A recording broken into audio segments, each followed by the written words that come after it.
بسم الله الرحمن الرحيم. السلام عليكم ورحمة الله وبركاته. وعليكم السلام ورحمة الله وبركاته. نحمده ونصلي على رسوله الكريم. أما بعد فأعوذ بالله من الشيطان الرجيم. بسم الله الرحمن الرحيم. لا ينهاكم الله عن الذين لم يقاتلوكم في الدين ولم يخرجوكم من دياركم أن تبروهم وتقسطوا إليهم إن الله يحب المقسطين. صدق الله العظيم. Malaysian প্রবাসী ব্যবসায়ী ভাইদের আয়োজনে আজকের এই প্রোগ্রামে যারা আপনারা উপস্থিত হয়েছেন আপনাদের সবাইকে জানাচ্ছি আন্তরিক শুভেচ্ছা এবং অভিনন্দন। শুরুতে আমরা আল্লাহ রাব্বুল ইজ্জা ওয়াল জালালের দরবারে শুকরিয়া জ্ঞাপন করছি যে আল্লাহ তাআলা আজকে আমাদেরকে মালয়েশিয়ার রাজধানী কুয়ালালামপুরের হোটেল পুলম্যানের এই বলরুমে এই চমৎকার সন্ধ্যায় কিছু দিনই কথা শুনবার জন্য একত্রিত করেছেন। এজন্য আমরা আল্লাহ রাব্বুল ইজ্জা ওয়াল জালালের দরবারে শুকরিয়া জানাই, আমরা আল্লাহ তাআলাকে থ্যাঙ্কস জানাই। আমরা সবাই পড়ছি কালিমাতুশ শুকর আলহামদুলিল্লাহ। আলহামদুলিল্লাহ। আপনাদের সবাইকে আহলান ওয়া সাহলান ওয়া মারহাবান বিকুম ফি হাদাল লিকা আত-তাইয়িব আল খালিস আল মুবারক। আমরা এমন একটা সময় অতিবাহিত করছি যে সময়টাকে গোটা বিশ্ববাসী মনে রাখবে অনেক। গোটা বিশ্ববাসী এত বড় বড় কিছু হোঁচট খেয়েছে লাস্ট ফিউ ইয়ার্সে, এমন কিছু ধাক্কা আমরা খেয়েছি, হেদায়েতের জন্য এই ধাক্কাগুলোই যথেষ্ট। কি বলেন? এত এত বড় ধাক্কা আমি আমার জীবনে দেখিনি। আমাদের এত কাছের মানুষদেরকে আমরা হারিয়েছি, গোটা বিশ্বব্যাপী আমরা হাহাকার দেখেছি। সুপার পাওয়ারগুলো তারা নাস্তানাবুদ হয়ে গিয়েছে, একেবারে কিছুই করার ছিল না। এবং তারা ঘোষণা দিয়েছে যে দুনিয়াতে আমাদের যত ক্যাপাসিটি সব শেষ, এবার আসমান থেকে যদি কোনো রহমত আসে তবেই হয়তো বাঁচতে পারবো। তো সেই মহাপ্রলয় পেরিয়ে আমরা বেঁচে গিয়েছি, আলহামদুলিল্লাহ ওয়া শুকরুলিল্লাহ। আল্লাহ তাআলা তাদের সবাইকে ভালো রাখুক, আমাদেরকে হেফাজতে রাখুক, নিরাপদে রাখুক। এই যে মহামারী আল ওয়াবা আল বালা, এই বালা থেকে গোটা বিশ্বকে আল্লাহ তাআলা হেফাজত করুক, আমিন। আমরা আমাদের যাদের নিকট আত্মীয়জনদেরকে আমরা হারিয়েছি, আমরা দোয়া করি আল্লাহ তাআলা তাদেরকে শাহীদ হিসেবে কবুল করুক, তাদের কবরগুলোকে জান্নাতের টুকরা বানিয়ে দিক। মা আনজালাল্লাহু দাআন ইল্লা আনজালাল্লাহু লাহু শিফা। আল্লাহ পৃথিবীতে এমন কোনো রোগ বালাই মুসিবত এগুলো পাঠান না যেটার কোনো সলিউশন আল্লাহ রাখেন না। রোগও আছে, ওই রোগ থেকে ভালো হওয়ার মেডিসিনও আছে। তো এটা বের করতে হয়তো আমাদের সময় লাগতেছে, আরো ডেভেলপ হবে একটা অ্যাক্টিভ একটা ভালো ভ্যাকসিন। এটা বাজারে আসতে 5 থেকে 10 বছর লেগে যায়। তো আমরা তো 6 মাস 1 বছর এই ভ্যাকসিন পেয়ে গিয়েছি। এটা আল্লাহ তাআলার দরবারে শুকরিয়া। আমরা যারা ভ্যাকসিন নেই তারা যেন ভ্যাকসিন নিয়ে নেই। সবসময় আমি ভ্যাকসিনের ব্যাপারে বলি যে আমাদেরকে আরবিতে একটা লিগ্যাল ম্যাক্সিম আছে যে আল ইরতিকাবু বিআখাফিদ দারারাইন। দুইটা যদি ক্ষতি থাকে, দুইটার একটা আপনাকে চুজ করতে হবে, যেটাতে ক্ষতি কম আপনি ওইটা চুজ করবেন। এটা হচ্ছে ইসলামের গাইডলাইন। তো ভ্যাকসিন নিলে কিছু না কিছু ক্ষতি তো হয়, কিন্তু এটার উপকার বেশি, ঠিক কিনা? তো এই জন্য এই ভ্যাকসিন এই শিফা এই রেমেডি সিস্টেম এটা আমাদেরকে নিতে হবে। আল্লাহ তাআলা আমাদেরকে সবাইকে সুস্থ রাখুন, হেফাজতে রাখুন, নিরাপদে রাখুন। সম্মানিত শুধু আমি একটা টপিক নিয়ে আজকে আপনাদের সাথে কথা বলতে চাই, সেটা হচ্ছে রিলেশন উইথ নন মুসলিম। ভিন্ন ধর্মাবলম্বীদের সাথে অ্যাজ এ মুসলিম আমাদের সম্পর্কটা কেমন হওয়া উচিত অন্য ধর্মাবলম্বীদের সাথে। How should be our relationship with the people of different faith. আমাদের ফেইথ একটা, অন্যদের ফেইথ আরেকটা। লাকুম দীনুকুম ওয়ালিয়া দীন। They have their faith and we have our faith.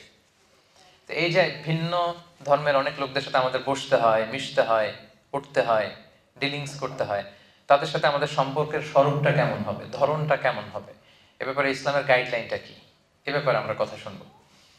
আর মালয়েশিয়াতে বোধ করি এই টপিকটা খুবই রিলেভেন্ট, কারণ এটা একটা মাল্টি রিলিজিয়াস সোসাইটি। এখানে যেমনি আমাদের মালয় ভাইরা এরা হচ্ছে মুসলিম, এরপর আছে আমাদের তামিল ভাইরা আছে, ওনারা হিন্দু ধর্মাবলম্বী, আমাদের চাইনিজ ভাই বোনেরা আছেন, ওনারা মোস্ট প্রবাবলি বুদ্ধিস্ট, তাই না?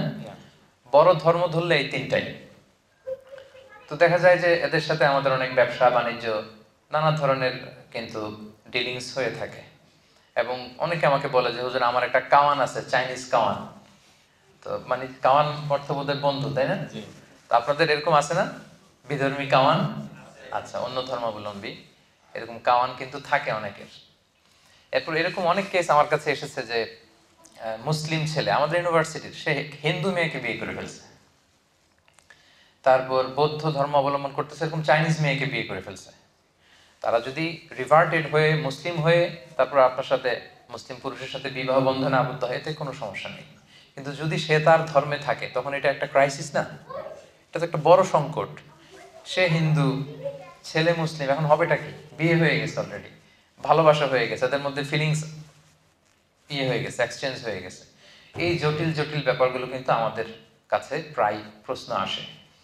তো আশা করি আপনারা যদি একটু কষ্ট করে শেষ পর্যন্ত মনোযোগ দিয়ে শোনেন, এই রিলেটেড বিষয়গুলো আজকে আপনাদের কাছে আশা করছি ক্লিয়ার হবে।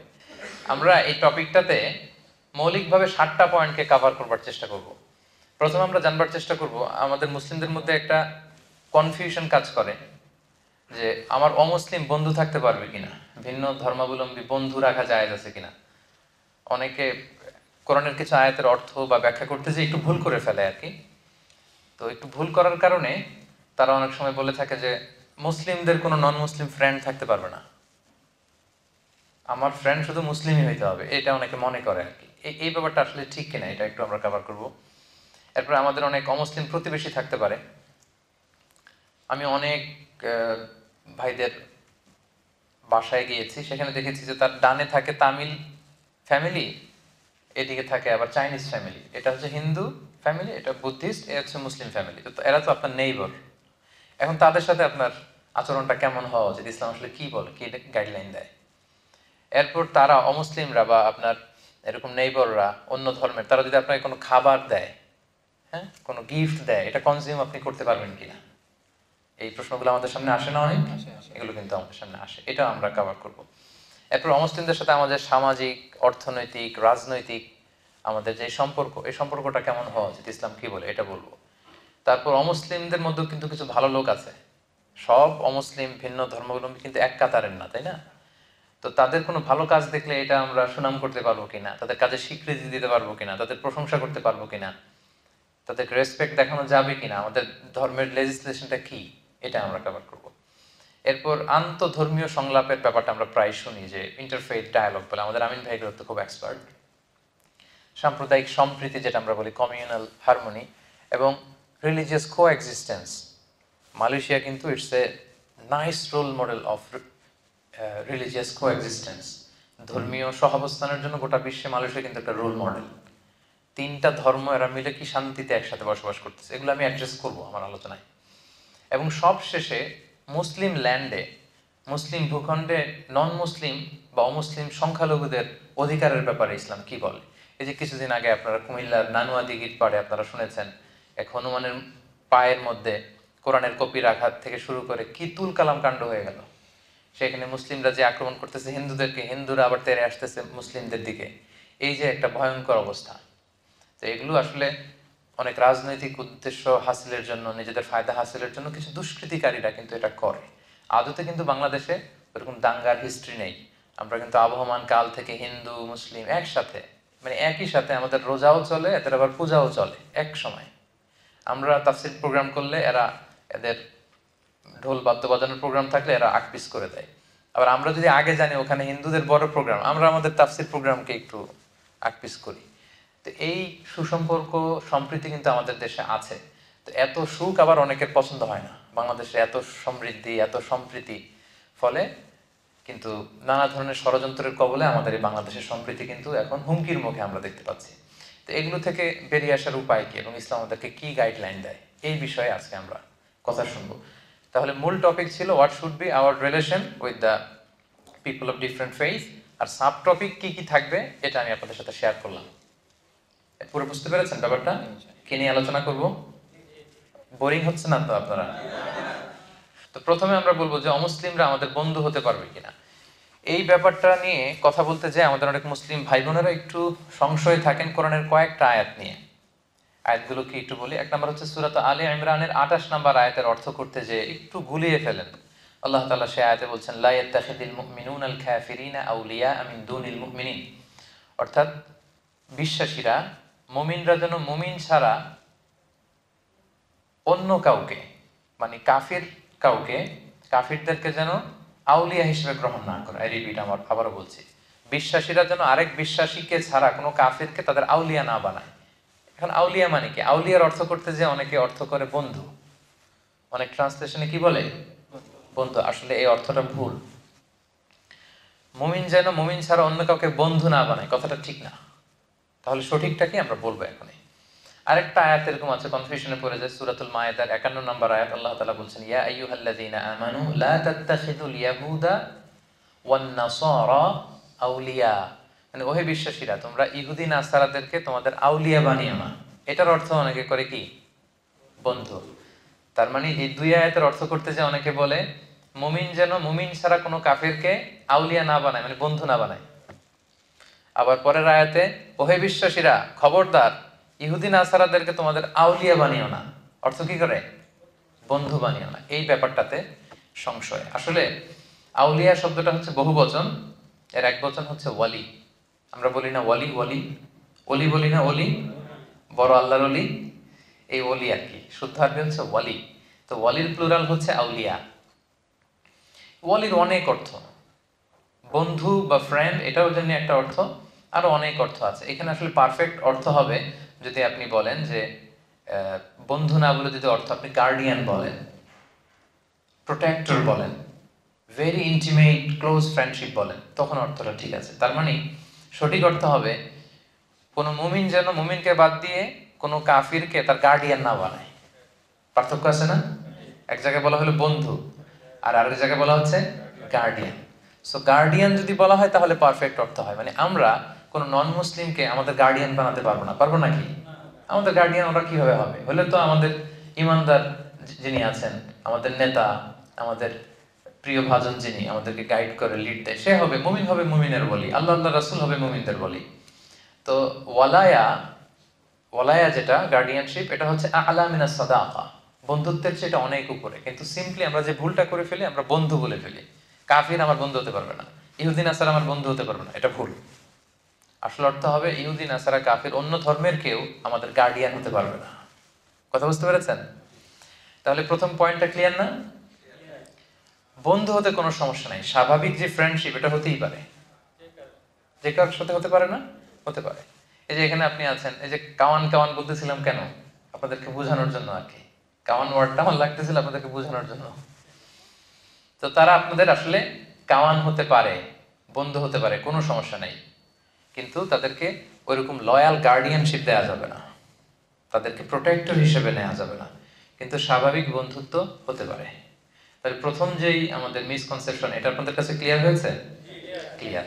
এটা আরো ক্লিয়ার হবে আপনাদের কাছে আমি যদি কোরআনের আরেকটা আয়াতকে এখানে রেফার করি, সূরাতুল মুমতাহিনার 8 নম্বর আয়াত, যে আয়াতটি দিয়ে আমি আজকের আলোচনা শুরু করেছি। সেখানে আল্লাহ তাআলা বলছেন, লা ইয়ানহাকুমুল্লাহু আনিল্লাযীনা লাম ইউকাতিলুকুম ফিদ-দীন ওয়া লাম ইখরিজুকুম মিন দিয়ারিকুম আন তাবাররুহুম ওয়া তুকসিতু ইলাইহিম ইন্নাল্লাহা ইউহিব্বুল মুকসিতিন। এর মানে হচ্ছে যারা অমুসলিমদের মধ্যে থেকে যারা তোমাদের সাথে যুদ্ধ করে না আর তোমাদেরকে তোমাদের ঘর বাড়ি থেকে তাড়িয়ে দেয় না, তাদের সাথে ভালো আচরণ করতে কিন্তু আমি আল্লাহ নিষেধ করি নাই। তাদের সাথে মহানুভবতা দেখাতে, ন্যায় পরায়ণতা দেখাতে, সুন্দর আচরণ দেখাতে কিন্তু আমি আল্লাহ নিষেধ করি নাই, বরং এটাই আমি আল্লাহর আদেশ। কারণ ইন্নাল্লাহা ইউহিব্বুল মুকসিতিন, আল্লাহ তাআলা ন্যায় পরায়ণ যারা আছে তাদেরকে পছন্দ করে। অন্যের প্রতি যারা দয়া দেখায় তাদেরকে আল্লাহ তাআলা কি করে? পছন্দ করে। তাহলে আমরা কিন্তু বুঝতে পারলাম দুইটা কাজ যারা করে তাদের সাথে আমাদের সমস্যা, কিন্তু এই দুইটা কাজ যে সমস্ত অমুসলিমরা করছে না আমাদের সাথে, তাদের সাথে আমাদের কোনো ঝামেলা নাই। সেই দুইটা কাজ কি? এক হচ্ছে আমাদের সাথে যারা শত্রুতা দেখায় না, বিরোধ দেখায় না, যুদ্ধে লিপ্ত না, আবার আমাদেরকে আমাদের ঘর থেকে উচ্ছেদ করছে না, এলাকা ছাড়া করছে না, এরকম যদি অমুসলিম হয় তাদের সাথে আমাদের ভালোবাসা দেখাতে, মহানুভবতা দেখাতে, ন্যায় পরায়ণতা দেখাতে কোনো বাধা আছে? নাই। আচ্ছা সিম্পলি ধরেন, এই যে মালয়েশিয়াতে ভিন্ন ধর্মের হিন্দু ভাইরা, তামিলরা, তারপর চাইনিজ বৌদ্ধ ধর্মের চাইনিজ ভাই বোনেরা, এরা কি আমাদের সাথে যুদ্ধে লিপ্ত? সবাই বলতে হবে যুদ্ধে লিপ্ত। তামিলরা যুদ্ধে লিপ্ত? থাও থাও ধর্ম আছে একটা, এরা কি আমাদের বিরুদ্ধে যুদ্ধে লিপ্ত? তো এদের সাথে আমাদের কি সমস্যা? এদের সাথে আমাদের ফ্রেন্ডশিপ হতে পারে, এদের সাথে আমাদের ভালো আচরণ দেখানো লাগতে পারে। আল্লাহ তাআলা পুরো স্পেকট্রামটা উল্লেখ করেছেন, দ্য এন্টায়ার স্পেকট্রাম। বীর আর টেস্ট, বীর মানে হচ্ছে সর্বোচ্চ ভালোবাসা দেখানো, এটা প্রয়োজন আপনি দেখাতে পারেন। মা বাবার প্রতি যে আমরা সদাচরণ দেখাই এটাকে আরবিতে বলে বীর, বীরুল ওয়ালিদাইন। আর টেস্ট হচ্ছে সমান সমান, সে যতটুকু ভালো আচরণ করে আমি অতটুকু করব। তাহলে আল্লাহ সর্বোচ্চ থেকে সর্বনিম্ন সবটার কথা আল্লাহ বললেন। কেউ যদি তোমাদেরকে তেড়ে না আসে, ধর্মযুদ্ধে লিপ্ত না হয়, তোমাদের সাথে তোমাদেরকে ভিটেমাটি ছাড়া করতে না চায়, তাদের সাথে ভালো আচরণ করতে আমি আল্লাহর কোনো নিষেধ নাই। এই আয়াত থেকে এবার বুঝতে পারছেন না যে সুন্দর আচরণ করতে হবে এদের সাথে। আর অন্য ধর্মাবলম্বী ভাই বোনদের সাথে ভালো আচরণ করলেই না তারা ইসলামের দ্য বিউটি অফ ইসলামকে তারা দেখবে, বুঝবে। আপনি সুন্দর সুন্দর ইসলামের কথাগুলো যদি পৌঁছে দেন, মানুষের সাথে শেয়ার করেন, আপনি অবাক হবেন কিভাবে পঙ্গপালের মতো মানুষ, অন্য ধর্মের লোকের আপনার কথা শুনতে আসবে। তারা আপনাকে দেখে ইমপ্রেস হবে, কারণ you are the ambassador of Islam. আমরা প্রত্যেকে ইসলামের অ্যাম্বাসেডর। আমার কাছে সবচেয়ে বেশি ভালো লাগে যে অনেক বিধর্মী ভাইরা আমার সাথে কথা বলতে আসে। এয়ারপোর্টে বিভিন্ন জায়গায় অনেক হিন্দু ছেলেরা দৌড়ে আসে, বলে হুজুর আপনার সাথে একটা সেলফি তুলবো। অন্যদেরকে না করলেও এদেরকে আমি না করি না। আমি বলি যে হ্যাঁ তোলো, যত মনে চায় তোলো। এই তো গত পরশু বোধহয় বুকিট বিনতাং এরিয়াতে আমার একটা কাজ ছিল, হঠাৎ এক ছেলে দৌড়ে আসছে, দেখে বলতেছে হুজুর একটু গ্লাসটা নামা। তো গ্লাস নামালাম, বলতেছে আমি কি বড়ুয়া যেন বললো, বড়ুয়া। তো বলতেছে আমি বৌদ্ধ ধর্মের, বাড়ি কোথায়? কক্সবাজার। তো কি করো? এখানে কাজ করি। তো বলে আমি বৌদ্ধ হলেও আপনার আলোচনা সব শুনি, আমি আপনার আলোচনাগুলো আমার খুব ভালো লাগে, আমি অনেক কিছু শিখতেছি। So this is the way. এইভাবেই তো ওদের কাছে পৌঁছতে হবে আমাদের। এমন তো হতে পারে সে আলোচনাগুলো শুনতে শুনতে ইসলামের সৌন্দর্য, ইসলামের এই যে ব্রড সেন্স, ইসলামের এই মাধুর্য, এগুলো দেখে একসময় সে কালিমা পড়ে কিন্তু মুসলমান হয়ে যেতে পারে না? আমাদের অনেক প্রোগ্রামে অনেক অন্য ধর্মের ভাই বোনেরা কিন্তু এসে কালিমা পড়ে মুসলমান হচ্ছে, তারা শাহাদা বাক্য পাঠ করতেছে। তো আপনি যদি ওদের সাথে কথাই না বলেন, আপনি যদি ওদেরকে শত্রু জ্ঞান করেন, তো তারা কি আপনার সাথে মিশতে পারবে? পারবে না, তো কাছেই তো আসতে পারবে না। মুসলিম হওয়া, আমাদের ইসলাম সম্পর্কে জানা তো দূরের কথা। তাহলে সম্মানিত ভাইয়ের এটা ক্লিয়ার হলো যে আসলে বন্ধুত্বে, কোনো সাধারণ বন্ধুত্বে কোনো সমস্যা নেই। এবং যারা আমাদের প্রতি হেট্রেড ছড়ায়, তারপর হিংসা ছড়ায়, আমাদের সাথে বিরোধে লিপ্ত, আমাদেরকে উৎখাত করতে চায়, এদের সাথে আমাদের রিয়েকশন ভিন্ন। কিন্তু স্বাভাবিকভাবে কোনো অন্য ধর্মের লোকদের সাথে আমাদের খারাপ আচরণের সুযোগ নেই, বরং আল্লাহ তাআলা তাদের সাথে মহানুভব হতে বলেছেন, ভালো আচরণ করতে বলেছেন। যত সর্বোচ্চ আচরণটা, আমাদের ভালো আচরণের সর্বোচ্চটা কিন্তু তাদেরকে দেখাতে বলেছেন, যাতে এগুলো দেখে তারা ইসলামের প্রতি কি হয়? আকৃষ্ট হয়। বুঝতে পেরেছেন না ব্যাপারটা? ক্লিয়ার তো না? আচ্ছা, এবারে এতক্ষণ তো দলিল দিলাম, এবার কিছু কমন সেন্স বলি।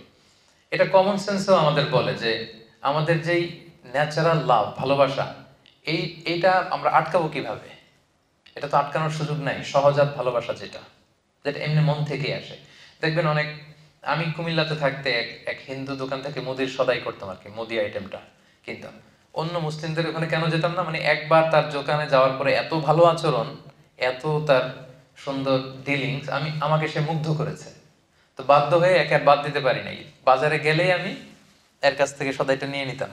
তো এই যে আমার মুগ্ধতা, তার সততা দেখে, তার নিষ্ঠা দেখে, এটার কি আমার হাত আছে? হৃদয়ের উপরে তো আমার হাত নাই। এজন্য ইসলাম সহজাত যে ভালোবাসাটা তৈরি হয় অন্যের প্রতি, এটাতে বাধা দেয় না।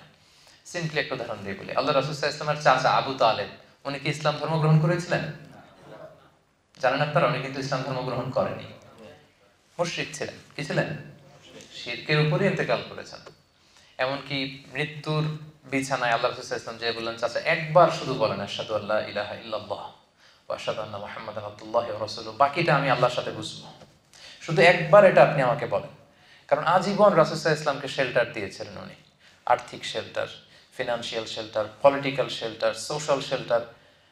মানে নিজের বাবা যেরকম সন্তানকে আগলে রাখে, রাসূল সাল্লাল্লাহু আলাইহি ওয়াসাল্লামের চাচা আবু তালেব আগলে রেখেছিলেন, কিন্তু ইসলাম ধর্ম গ্রহণ করেননি। তো রাসূল সাল্লাল্লাহু আলাইহি ওয়াসাল্লাম এই চাচাকে অনেক ভালোবাসতেন। তো রাসূল সাল্লাল্লাহু আলাইহি ওয়াসাল্লাম যে ভালোবাসতেন, এটা কি অপরাধ ছিল? কারণ এটা সহজাত ভালোবাসা, এটা এমনিতেই চলে আসে। উনি মুশরিক ছিলেন, কিন্তু রাসূল সাল্লাল্লাহু আলাইহি ওয়াসাল্লাম অত্যন্ত ভালোবাসতেন। রাসূল সাল্লাল্লাহু আলাইহি ওয়াসাল্লামের প্রথম বিয়েটা আম্মা জান খাদিজাতুল কুবরা রাদিয়াল্লাহু তাআলা আনহার সাথে উনি নিজে পড়িয়েছেন, উনি নিজে খুতবা দিয়েছেন। বিয়ের মোহরানাটা নিজ পকেট থেকে আদায় করে দিয়েছেন। সুবহানাল্লাহি ওয়া বিহামদিহি। তো তাহলে আমরা কমন সেন্সে বুঝি যে সহজাত ভালোবাসা, ভালো লাগা, এটাতে কোনো দোষ নাই। যেমন আপনার ক্লাসমেট থাকতে পারে, হিন্দু ক্লাসমেট, যারা চাকরি করেন, কলিগ থাকতে পারে, বৌদ্ধ কলিগ থাকতে পারে না? তো সে বৌদ্ধ, সে হিন্দু বিদায় কি আপনি আট চোখে তাকাবেন তার দিকে? সেও তো মানুষ, সেও কি মানুষ। সবার বাবা মা আদতে কিন্তু একজন, আদম আর হাওয়া। ঘুরে ফিরে কিন্তু আমরা ওই ওই বড় বিগ ফ্যামিলির part of the big family, কি বলেন? সো এই জন্য ইসলাম সহজাত ভালোবাসাকে নিষেধ করে না, যেটা এমনি একটা মুগ্ধতা কাজ করে, কারো সততা কারো নিষ্ঠা দেখে তার প্রতি একটা ভালো লাগা, বন্ধুত্ব হতে পারে, বন্ধুত্বে কোনো সমস্যা নেই। সমস্যা হচ্ছে গার্ডিয়ান বানানো যাবে না, আমার সবকিছু আমি এর হাতে ছেড়ে দিলাম, উনি আমার যেটা বলে ওইটাই আমি করি না, এটা করতে নিষেধ করেছেন। আউলিয়া বলতে ওইটাকে নিষেধ করেছেন। আরেকটা প্রমাণ হচ্ছে অমুসলিমদের প্রতি সহজাত ভালোবাসা যদি বৈধ না হতো, তাহলে আহলে কিতাবদেরকে বিয়ে করার বৈধতা ইসলামে থাকতো না। ইসলামে একটা বিধান আছে যেটা আমরা অনেকে জানি না। আহলে কিতাব যে মেয়েরা আছে, অর্থাৎ ইহুদি নাসারাদের মধ্য থেকে যারা আহলে কিতাব, প্রকৃত আহলে কিতাব, ওই মেয়েদেরকে কিন্তু মুসলিম পুরুষরা বিয়ে করতে পারে উইথ সার্টেন কন্ডিশন। তো যাকে আমি বিয়ে করব সে আমার ধর্মের না, সে আহলে কিতাব, অন্য কিতাব মানে ওল্ড টেস্টামেন্ট মানে নিউ টেস্টামেন্ট মানে অন্য ধর্মের। তো তাকে বিয়ে করলে তো তাকে আমার ভালোবাসতে হবে, কি বলেন? যাকে আমি বিয়ে করব, এক ঘরের নিচে থাকবো, একসাথে থাকবো, তার সাথে আমার ভালোবাসার ব্যাপারটা আসবে না? তো তাহলে দেখেন যে স্বাভাবিক ভালোবাসা যদি অবৈধ হতো, তাহলে আহলে কিতাবদের যে নারীদের সাথে মুসলিম পুরুষদের বিয়ের বৈধতা উইথ সার্টেন কন্ডিশন, এটা কিন্তু হতো না। এক্ষেত্রে অনেক কন্ডিশন আছে। আল্লাহ তাআলা বলছেন ওয়াল মুহসানাতু মিনাল মুমিনাত ওয়াল মুহসানাতু মিনাল্লাযিনা উতুল কিতাব। ওখানে প্রাইমারি 3টা কন্ডিশন আয়াত থেকেই বোঝা যায়। এক হচ্ছে যে আল মুহসানাত মিনাল্লাযিনা উতুল কিতাব, তারা সচ্চরিত্রা নারী হতে হবে, মানে তারা ভার্জিন হতে হবে, তাদের চরিত্র তারা নষ্ট করে ফেলেছে, এরকম ইহুদি খ্রিস্টান নারীকে মুসলিম পুরুষ বিয়ে করতে পারবে না। এরপর মিনাল্লাযিনা উতুল কিতাব, প্রকৃত আহলে কিতাব হতে হবে, মানে কিতাবের প্রতি বিশ্বাস থাকতে হবে। আয়াত থেকে যেটা বোঝা যায়, তাদের যে প্রকৃত অরিজিনাল বুক, যেখানে মুসা আলাইহিস সালামের কথা সংরক্ষিত আছে, ঈসা আলাইহিস সালামের কথা, এটা তাদেরকে মানতে হবে। তারপরে হচ্ছে মুসলিম দেশে হতে হবে এই বিয়েটা, অমুসলিম দেশে হলে চলবে না, ইবনে আব্বাস রাদিয়াল্লাহু তাআলা আনহুর মতে। এরপর আরো অনেক স্কলাররা মত দিয়েছেন যে তাদের সাথে শিরকের অ্যাটাচমেন্ট থাকতে পারবে না। সো এইভাবে অনেক অনেক কন্ডিশন। এই প্রসঙ্গটা আনার উদ্দেশ্য এটাই যে সহজাত ভালোবাসা যদি বৈধ না হতো, মুমিন নারী ছাড়া আহলে কিতাবদের নারীদেরকে বিয়ে করা আমাদের জন্য বৈধ হতো না। তো তাহলে আমরা বুঝতে পারলাম আলোচনার এই পর্যায়ে এসে এতটুকু ক্লিয়ার, স্বাভাবিক ফ্রেন্ডশিপে কোনো সমস্যা নাই, সমস্যা হচ্ছে গার্ডিয়ানশিপ বানানো যাবে না। ক্লিয়ার হয়েছে সবাই? এবার আমরা যে প্রসঙ্গটা বলবো সেটা হচ্ছে আমাদের অনেকের অমুসলিম প্রতিবেশী থাকে। অমুসলিম প্রতিবেশী যদি হয় তাদের সাথে ডিলিংস কেমন হবে? অমুসলিম আত্মীয় থাকে তাদের সাথে কেমন হবে? অমুসলিম আত্মীয় কিন্তু হয়, কিভাবে হয়? বাংলাদেশে অনেক এরকম ছেলে আমাদের হাতে শাহাদা পাঠ করে মুসলমান হয়েছে, ছিল হিন্দু, ছিল কি, এখন শাহাদা পাঠ করে মুসলমান, নামাজ পড়া শুরু করছে। এর বাবা আর মুসলমান হয় নাই, মাও মুসলমান হয় নাই। তাহলে বাবা মা রয়ে গেছে কি হিন্দু, আর ছেলে হয়ে গেছে কি মুসলিম। এই যে এই ছেলের আত্মীয়, বাবা মা হিন্দু, ভাই হিন্দু, সবাই হিন্দু, সে হয়েছে শুধু মুসলমান। এখন তার সাথে তার ফ্যামিলির সম্পর্কটা কেমন হবে? দেখি ইসলাম কি বলে। প্রথম আমি যদি প্রতিবেশীর কথা বলি, দেখেন রাসূল সাল্লাল্লাহু আলাইহি ওয়াসাল্লাম একটা ছোট্ট হাদিস শোনাবো, শুনলেই আপনি বুঝতে পারবেন। সহিহ মুসলিমের হাদিস, হাদিস নাম্বার 47। আল্লাহ রাসূল সাল্লাল্লাহু আলাইহি ওয়াসাল্লাম বলেন, মান কানা ইউমিনু বিল্লাহি ওয়াল ইয়াউমিল আখির ফালইউকরিম জারাহু। যে আল্লাহয় বিশ্বাস করে, আখিরাতে বিশ্বাস করে, সে যেন প্রতিবেশীকে সম্মান করে। কাকে সম্মান করে? প্রতিবেশীকে। নাকি বলছে মুসলিম প্রতিবেশীকে? ধার্মিক প্রতিবেশী, দাড়িওয়ালা প্রতিবেশী, নামাজি প্রতিবেশী, আল্লাহওয়ালা প্রতিবেশী না। In general your neighbor, if you believe in God and the hereafter, you are supposed to respect your neighbor. আল্লাহ বিশ্বাস করেন, আখিরাতে বিশ্বাস করেন, তো আপনি আপনার প্রতিবেশীকে সম্মান করতে হবে। এখানে ধার্মিক মুসলিম প্রতিবেশী না, যে কেউ হতে পারে, প্রতিবেশী হলেই চলবে, তাকে কিন্তু আপনার রেসপেক্ট করতে হবে। শর্তটা কি দেখছেন? যে আল্লাহরে মানে আর আখিরাতে মানে, সেজন্য এটা করে। আর এটা না করলে বোঝা যাবে আল্লাহর মানাতেও ঝামেলা আছে, আখিরাত মানাতেও ঝামেলা আছে, ভয়ঙ্কর কিন্তু কন্ডিশনটা। তাহলে এটা দিয়ে বুঝলেন প্রতিবেশীটা ইন জেনারেল, যে কেউ হোক প্রতিবেশী। এবার যদি দেখি আত্মীয়তার বন্ধনের ব্যাপারে, একই টেক্সটে আল্লাহ রাসূল সাল্লাল্লাহু আলাইহি ওয়াসাল্লাম বললেন, সহিহ বুখারীর হাদিস, হাদিস নাম্বার 6138, মান কানা ইউমিনু বিল্লাহি ওয়াল ইয়াউমিল আখিরি ফালইয়াসিল রাহিমাহ। যে আল্লাহ বিশ্বাস করে আর আখিরাতে বিশ্বাস করে, সে যেন আত্মীয়তার বন্ধনকে অটুট রাখে। নাকি বলছে সে তার মুসলিম আত্মীয় যারা আছে তাদের সাথে যেন বন্ধন অটুট রাখে, এরকম বলছে? হ্যাঁ, মুসলিম, নামাজি, ধার্মিক এগুলো আছে আত্মীয়। মা হিন্দু, বাবা হিন্দু, আমি হয়েছি মুসলিম, আমাদের আত্মীয়তার সম্পর্ক কাটা হয়ে গেছে নাকি? কথা বলেন না, কাটা হয়ে যায়নি। এটা কিভাবে সম্ভব? আমার বাবা, আমার মা, এই সম্পর্ক তো আজীবনের সম্পর্ক। হিন্দু হোক, বৌদ্ধ হোক, অন্য ধর্মের হোক, তারা কিন্তু আমার আত্মীয়। তাহলে দেখেন, এই যে প্রতিবেশী এবং আত্মীয়ের সাথে সুসম্পর্কের ব্যাপারে ধার্মিকতা, ইসলাম, এটা সেটা বলে পার্থক্য করা হয়নি। যেই প্রতিবেশী হোক, সেই প্রতিবেশীর হক কিন্তু আপনাকে আদায় করতে হবে। প্রতিবেশীর হক কি, এটা বিস্তর আলোচনা, এটা নিয়ে এক লম্বা আলোচনা হতে পারে। রাসূল সাল্লাল্লাহু আলাইহি ওয়াসাল্লাম বলেছেন তার যেন কষ্ট না হয়, তাকে দেখতে যাবা, তাকে ভিজিট করতে যাবা, এমন ভাবে তোমার ঘর উঁচু করো না যে বাতাস আটকে যায়, সে আর বাতাস পায় না, এমন ভাবে গাছ লাগিও না সূর্যের আলো তার ওখানে যায় না, তুমি সব নিয়ে নিচ্ছ। মানে এত এত প্রতিবেশীর ব্যাপারে বলতেছিলেন, সাহাবারা ভাবতেছিলেন, আমরা ভাবতেছিলাম হয়তো কিছুদিন পরে এমন আয়াত আসবে বা বিধান আসবে যে প্রতিবেশীদেরকে উত্তরাধিকার বানিয়ে দেওয়া হবে। মানে সাহাবারা ভয় পাচ্ছিলেন নাকি রাসূল এখন বলে যে ছেলে মেয়েদেরকে যেমনি সম্পদ দেওয়া লাগে, বাড়ির দুই দিকে যারা থাকবে এগুলো সম্পদও দেওয়া লাগবে। এইটাই শুধু বাকি ছিল। সুবহানাল্লাহ বিহামদিহি। শান্তির কি পয়গাম নিয়ে এসেছে ইসলাম। দেখেন আপনি, ইসলামের প্রত্যেকটা বিধান এতটা মানবিক, এতটা সুন্দর। সে হচ্ছে হিন্দু ধর্মের, এ বৌদ্ধ ধর্মের, কিন্তু যেই ধর্মেরই হোক, ইসলাম বলে তার খোঁজখবর নাও। সে বিপদে বললে তাকে সাহায্য করো, সে অসুস্থ হলে ভিজিট করো, you should visit the sick. সে হিন্দু হোক, বৌদ্ধ হোক, যে ধর্মের হোক। রাসূল সাল্লাল্লাহু আলাইহি ওয়াসাল্লাম অনেক ইহুদির বাসায় যে অসুস্থ হলে তাদেরকে দেখে আসতেন। সুবহানাল্লাহ, কি নবী ছিলেন তিনি। আমি ছোট্ট একটা ঘটনা আপনাদেরকে শোনাই। সহিহ বুখারীর হাদিস, হাদিস নম্বর 1356। রাসূল সাল্লাল্লাহু আলাইহি ওয়াসাল্লামের একজন ইহুদি কর্মচারী ছিল, ছোট্ট বয়সে ছোট। কোন ধর্মের সে? সবাই বলেন কোন ধর্মের?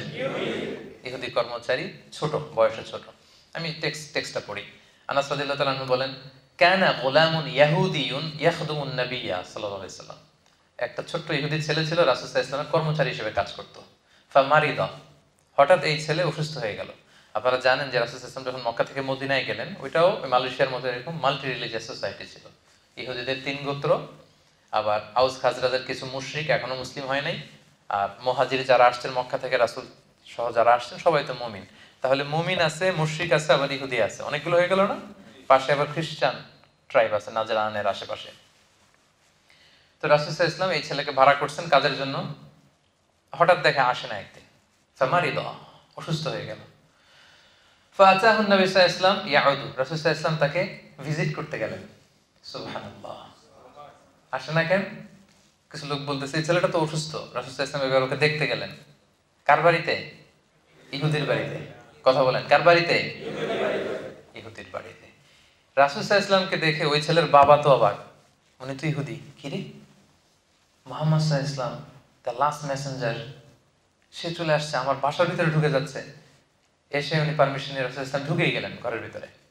ফাকাআদা ইনদা রাসিহি, ওই ছোট্ট ছেলেটা মুমূর্ষ অবস্থা, জান যায় প্রায়, মাথার পাশে রাসূল সাল্লাল্লাহু আলাইহি ওয়াসাল্লাম বসলেন। ছেলেটা তাকিয়ে আছে রাসূল সাল্লাল্লাহু আলাইহি ওয়াসাল্লামের দিকে, বাবা দাঁড়িয়ে আছে। রাসূল সাল্লাল্লাহু আলাইহি ওয়াসাল্লাম তাকে বললেন, আসলিম, ইসলাম ধর্ম গ্রহণ করো। এবার ছোট্ট ছেলে হঠাৎ শকড যে আমাকে বলতেছে ইসলাম ধর্ম গ্রহণ করতে, কি করব? তো সে দাঁড়িয়ে থাকা বাবার চেহারার দিকে তাকালো। ফানাযারা ইলা ওয়াজহি আবি, দেখি আব্বা কি বলে, আব্বা কি বলে দেখি। তো তার বাবা রাসূল সাল্লাল্লাহু আলাইহি ওয়াসাল্লামের আচরণ, রাসূল সাল্লাল্লাহু আলাইহি ওয়াসাল্লামের ব্যক্তিত্ব দেখে এতটাই মুগ্ধ, কিং কর্তব্য বিমূঢ় হয়ে সে বলতে আরম্ভ করলো, ফাকালা লাহু আতি' আবুল কাসিম সাল্লাল্লাহু আলাইহি ওয়াসাল্লাম। ছেলেকে বলতেছে ঠিক আছে, উনি যা বলে তাই করো। সুবহানাল্লাহ। আবুল কাসেম, রাসূল সাল্লাল্লাহু আলাইহি ওয়াসাল্লামের সন্তানের নাম ছিল কাসেম। আবুল কাসেমের আনুগত্য করো, যা বলে তাই করো। তখন ছেলেটা বলতে আরম্ভ করলো, আশহাদু আল্লা ইলাহা ইল্লাল্লাহ ওয়া আশহাদু আন্না মুহাম্মাদার রাসূলুল্লাহ। ফাআসলামা, সে শাহাদা বাক্য পাঠ করে মুসলমান হয়ে গেল। ফাখারাজা রাসূলুল্লাহ সাল্লাল্লাহু আলাইহি ওয়াসাল্লাম, রাসূল সাল্লাল্লাহু আলাইহি ওয়াসাল্লাম এবার ঘর থেকে বের হলেন। ইয়াকুল, এই বলতে বলতে বের হলেন, আলহামদুলিল্লাহিল্লাযী আনকাযাহু মিনান নার, প্রশংসা সে আল্লাহর, যে আল্লাহ একজন জাহান্নামীকে মুহূর্তের মধ্যে জান্নাতি বানিয়ে দিয়েছে। এই শাহাদা বাক্য, এই বিশ্বাসটুকু হৃদয়ে ধারণ করার আগে আমার এই গোলাম ছিল জাহান্নামী, আহলুন নার, আগুনের অধিবাসী। সে আল্লাহর প্রশংসা যে মুহূর্তের মধ্যে তাকে জান্নাতের অধিবাসী বানিয়েছে। সুবহানাল্লাহ। সহিহ বুখারীর হাদিস। এটা কেন আমি এখানে উল্লেখ করলাম যে রাসূলুল্লাহ সাল্লাল্লাহু আলাইহি ওয়াসাল্লাম ইহুদির বাসায় যে অসুস্থকে ভিজিট করতেন, আর আমরা মুসলিম ভাই আরেক মুসলিমের খবর নেই না। আমরা তো মুমিন, ইমানের বন্ধনে আমরা আবদ্ধ, আমরা একে অপরের সাথে সুসম্পর্ক বজায় রাখি না। রাসূল সাল্লাল্লাহু আলাইহি ওয়াসাল্লাম ভিন্ন ধর্মাবলম্বীদের ঘরে যে তিনি ইসলামের বাণী পৌঁছিয়েছেন। ইসলাম তো এইভাবে প্রচার হয় নাই, আমরা তো জন্মসূত্রে ইসলাম পেয়েছি, এজন্য এটার মর্ম বুঝি না। জন্মাই দেখি যে আজান, তারপর একামত, দেখি যে কোরআন হাদিস ওয়াজ মাহফিল, কিন্তু নবীরা প্রতিটা পদে পদে নিজেদেরকে প্রমাণ করে করে ইসলামের এই বাণীকে কিন্তু প্রচার করতে হয়েছে। আল্লাহ রাসূল সাল্লাল্লাহু আলাইহি ওয়াসাল্লাম ওনার আচরণ দিয়ে, ব্যক্তিত্ব দিয়ে এভাবে ইসলামের পয়গাম পৌঁছিয়েছেন। তবে সম্মানিত সুধী, আমার প্রতিবেশী যে ধর্মের হোক, প্রতিবেশীর খোঁজ খবর আমাকে নিতে হবে। এখন থেকে পারবেন না আপনারা? আশেপাশে যারা থাকে যে ধর্মের হোক একটু খোঁজ নেন, অসুস্থ হলে কিছু নিয়ে যান, সামান্য ফল নিয়ে যান, একটু খোঁজ খবর রাখার চেষ্টা করেন। এটা হচ্ছে ইসলামের শিক্ষা। তাহলে প্রতিবেশী গেল। এবার আমরা যদি আত্মীয়তার কথা বলি, যে প্রফেটের টাইমে এরকম হয়েছে যে বাবা মুশরিক, ছেলে হচ্ছে মুসলিম, এরকম অনেক হয়েছে। আবার সহিহ বুখারীর আরেকটা হাদিস আপনাদের শোনাবো, হাদিস নাম্বার 3183। আল্লাহ রাসূল সাল্লাল্লাহু আলাইহি ওয়াসাল্লামের স্ত্রী আম্মা জান আয়েশা রাদিয়াল্লাহু তাআলা আনহা, ওনার বড় বোন আসমা বিনতে আবি বকর। বড় বোনের নাম কি? আসমা বিনতে আবি বকর। ওনারা আবার সহোদরা বোন ছিলেন না, মানে আপন বোন না। আবু বকর রাদিয়াল্লাহু তাআলা একাধিক বিয়ে করেছিলেন। আয়েশা রাদিয়াল্লাহু তাআলা আনহার মা একজন, আসমা ওনার মা আরেকজন। আসমা অনেক বড় ছিল, 12 বছর বড় ছিল আয়েশা রাদিয়াল্লাহু তাআলা আনহা থেকে। তো হিজরত করে যখন উনি চলে এসেছেন, জুবাইর ইবনুল আওয়াম রাদিয়াল্লাহু তাআলা হচ্ছে ওনার হাজবেন্ড। তো মদিনাতে যখন চলে এসেছেন, এরপর হুদাইবিয়ার সন্ধি যখন হলো 6ষ্ঠ হিজরিতে, হুদাইবিয়ার পরে মক্কা থেকে মদিনায় আসা যাওয়ার শিথিল করা হলো নিয়ম। এই যে কিছুদিন আগে আমাদের ইন্টারস্টেট ব্যান করা ছিল না, এরপরে কি করা হলো? শিথিল করা হলো যে ইন্টারস্টেট করা যাবে। তো এই সন্ধি হওয়ার আগে যুদ্ধ পরিস্থিতি ছিল। পিস এগ্রিমেন্ট যখন হলো হুদাইবিয়ার, তখন মক্কার লোক মদিনায় আসতে পারে, মদিনার লোক মক্কা যেতে পারে। তো এখন আসমার মা আবু বকর রাদিয়াল্লাহু তাআলা আনহুর স্ত্রী, ওনার নাম হচ্ছে কুতাইলা বিনতে আব্দুল উজ্জা। তিনি ছিলেন মুশরিকা। তিনি কি? আর মেয়ে আসমা হচ্ছে মুসলিমা। তাহলে মা মুশরিক, মেয়ে মুসলিমা। তো এখন মেয়েকে মিস করতেছেন, মেয়েকে দেখার জন্য উনি মক্কা থেকে মদিনায় আসেন, কিন্তু আসমা রাদিয়াল্লাহু তাআলা আনহা উনি মায়ের কাছে যায় না। ওনার ধারণা আমি হচ্ছি মুসলিমা আর উনি হচ্ছেন মুশরিকা। হ্যাঁ, মুশরিকরা হচ্ছে নাজিস, অপবিত্র, আমি আমার মায়ের কাছে যাব না। আর সে যেহেতু আমার ভিন্ন ধর্ম অবলম্বন করে, ভিন্ন ফেথ, তো তার সাথে আমার কোনো সম্পর্ক নেই। ওনার কাছে ব্যাপারটা ক্লিয়ার ছিল না। তো উনি মা এসে বসে আছে, অনেক গিফট নিয়ে আসছে। সেই মদিনা থেকে মক্কা আপনারা জানেন কত মাইল দূর। আর এখন তো আমরা গাড়িতে চলে যাই, তখন সে উটে করে, ঘোড়ায় করে লম্বা কষ্টের সফর শেষে আসতে হতো। উনি এসেছেন, কিন্তু মেয়ে তো দরজা খোলে না, মেয়ে যায় না। অনেক দিন ধরে উনি মদিনায় অপেক্ষা করলেন, মেয়ের সাথে দেখা পায় না। পরে উনি কনফিউশন দূর করার জন্য আল্লাহ রাসূল সাল্লাল্লাহু আলাইহি ওয়াসাল্লামের কাছে গেলেন, যে বললেন, ইয়া রাসূলুল্লাহ, ইন্না উম্মি কদিমাত আলাইয়া, আমার মা তো মক্কা থেকে মদিনায় এসেছে আমার সাথে মিট করার জন্য। মুশরিকা, ইন্নাহা মুশরিকা ইয়া রাসূলুল্লাহ, আপনি তো জানেন যে আমার মা তো এখনো ইসলাম ধর্ম গ্রহণ করেনি। আফা আসিলুহা ইয়া রাসূলুল্লাহ, আমি কি আমার মায়ের সাথে আত্মীয়তার বন্ধনকে বজায় রাখবো, নাকি এখন যে তাকে বর্জন করেছি, কথা বলা বন্ধ করেছি, এটাই ঠিক রাখবো? আল্লাহ রাসূল সাল্লাল্লাহু আলাইহি ওয়াসাল্লাম বললেন, হ্যাঁ অবশ্যই, নাম সিলিহা, বজায় রাখবে মানে অবশ্যই অবশ্যই অবশ্যই তুমি তোমার মায়ের সাথে আত্মীয়তার বন্ধনকে অটুট রাখবে। যাও, আচ্ছা তুমি যাও, তোমার মায়ের সাথে দেখা করো, আত্মীয়তার বন্ধনকে তুমি মিলিয়ে রাখো, এটাকে কখনো কাট অফ করা যাবে না। সুবহানাল্লাহ। দেখেন, মা হচ্ছে মুশরিকা, মেয়ে হচ্ছে মুসলিমা, কিন্তু সম্পর্ক কি ছিন্ন করা যাবে? কথা বলেন। তাহলে বাংলাদেশে এরকম অ্যাভেলেবেল ঘটনা ঘটে, ছেলে মুসলমান হয়েছে, বাপ মা হিন্দু, সম্পর্ক কিন্তু কখনো নষ্ট করা যাবে না, যেহেতু আত্মীয়তার বন্ধন। মা বাবার সেবা করতে হবে, যদিও মা বাবা হিন্দু। মা বাবাকে প্রতি মাসে ন্যায়সঙ্গতভাবে যে খরচ দেওয়া দরকার সেটা দিতে হবে, তাদের খোঁজ খবর রাখতে হবে। ভাই বোনের যে হক, এই হকগুলো কিন্তু ঠিকই আদায় করতে হবে। তাহলে ভিন্ন ধর্মাবলম্বী যদি আমার প্রতিবেশী হয়, প্রতিবেশীর যে হক অন্য ধর্মের হলেও একই হক। আত্মীয় যদি ভিন্ন ধর্মেরও হয়, তাহলে আত্মীয়তার সম্পর্কের ব্যাপারটা মুসলিম হলে যেরকম, অমুসলিম হলেও একই রকম। তাহলে সেখানে আর স্বাভাবিক বন্ধুত্ব না। অমুসলিমদের সাথে প্রথমে তো জানলাম বন্ধুত্ব ফ্রেন্ডশিপ হতে পারে, কিন্তু প্রতিবেশী হলে এটার গভীরতা আরো বেশি, আত্মীয় হলে গভীরতা আরো বেশি। বুঝতে পেরেছেন সবাই?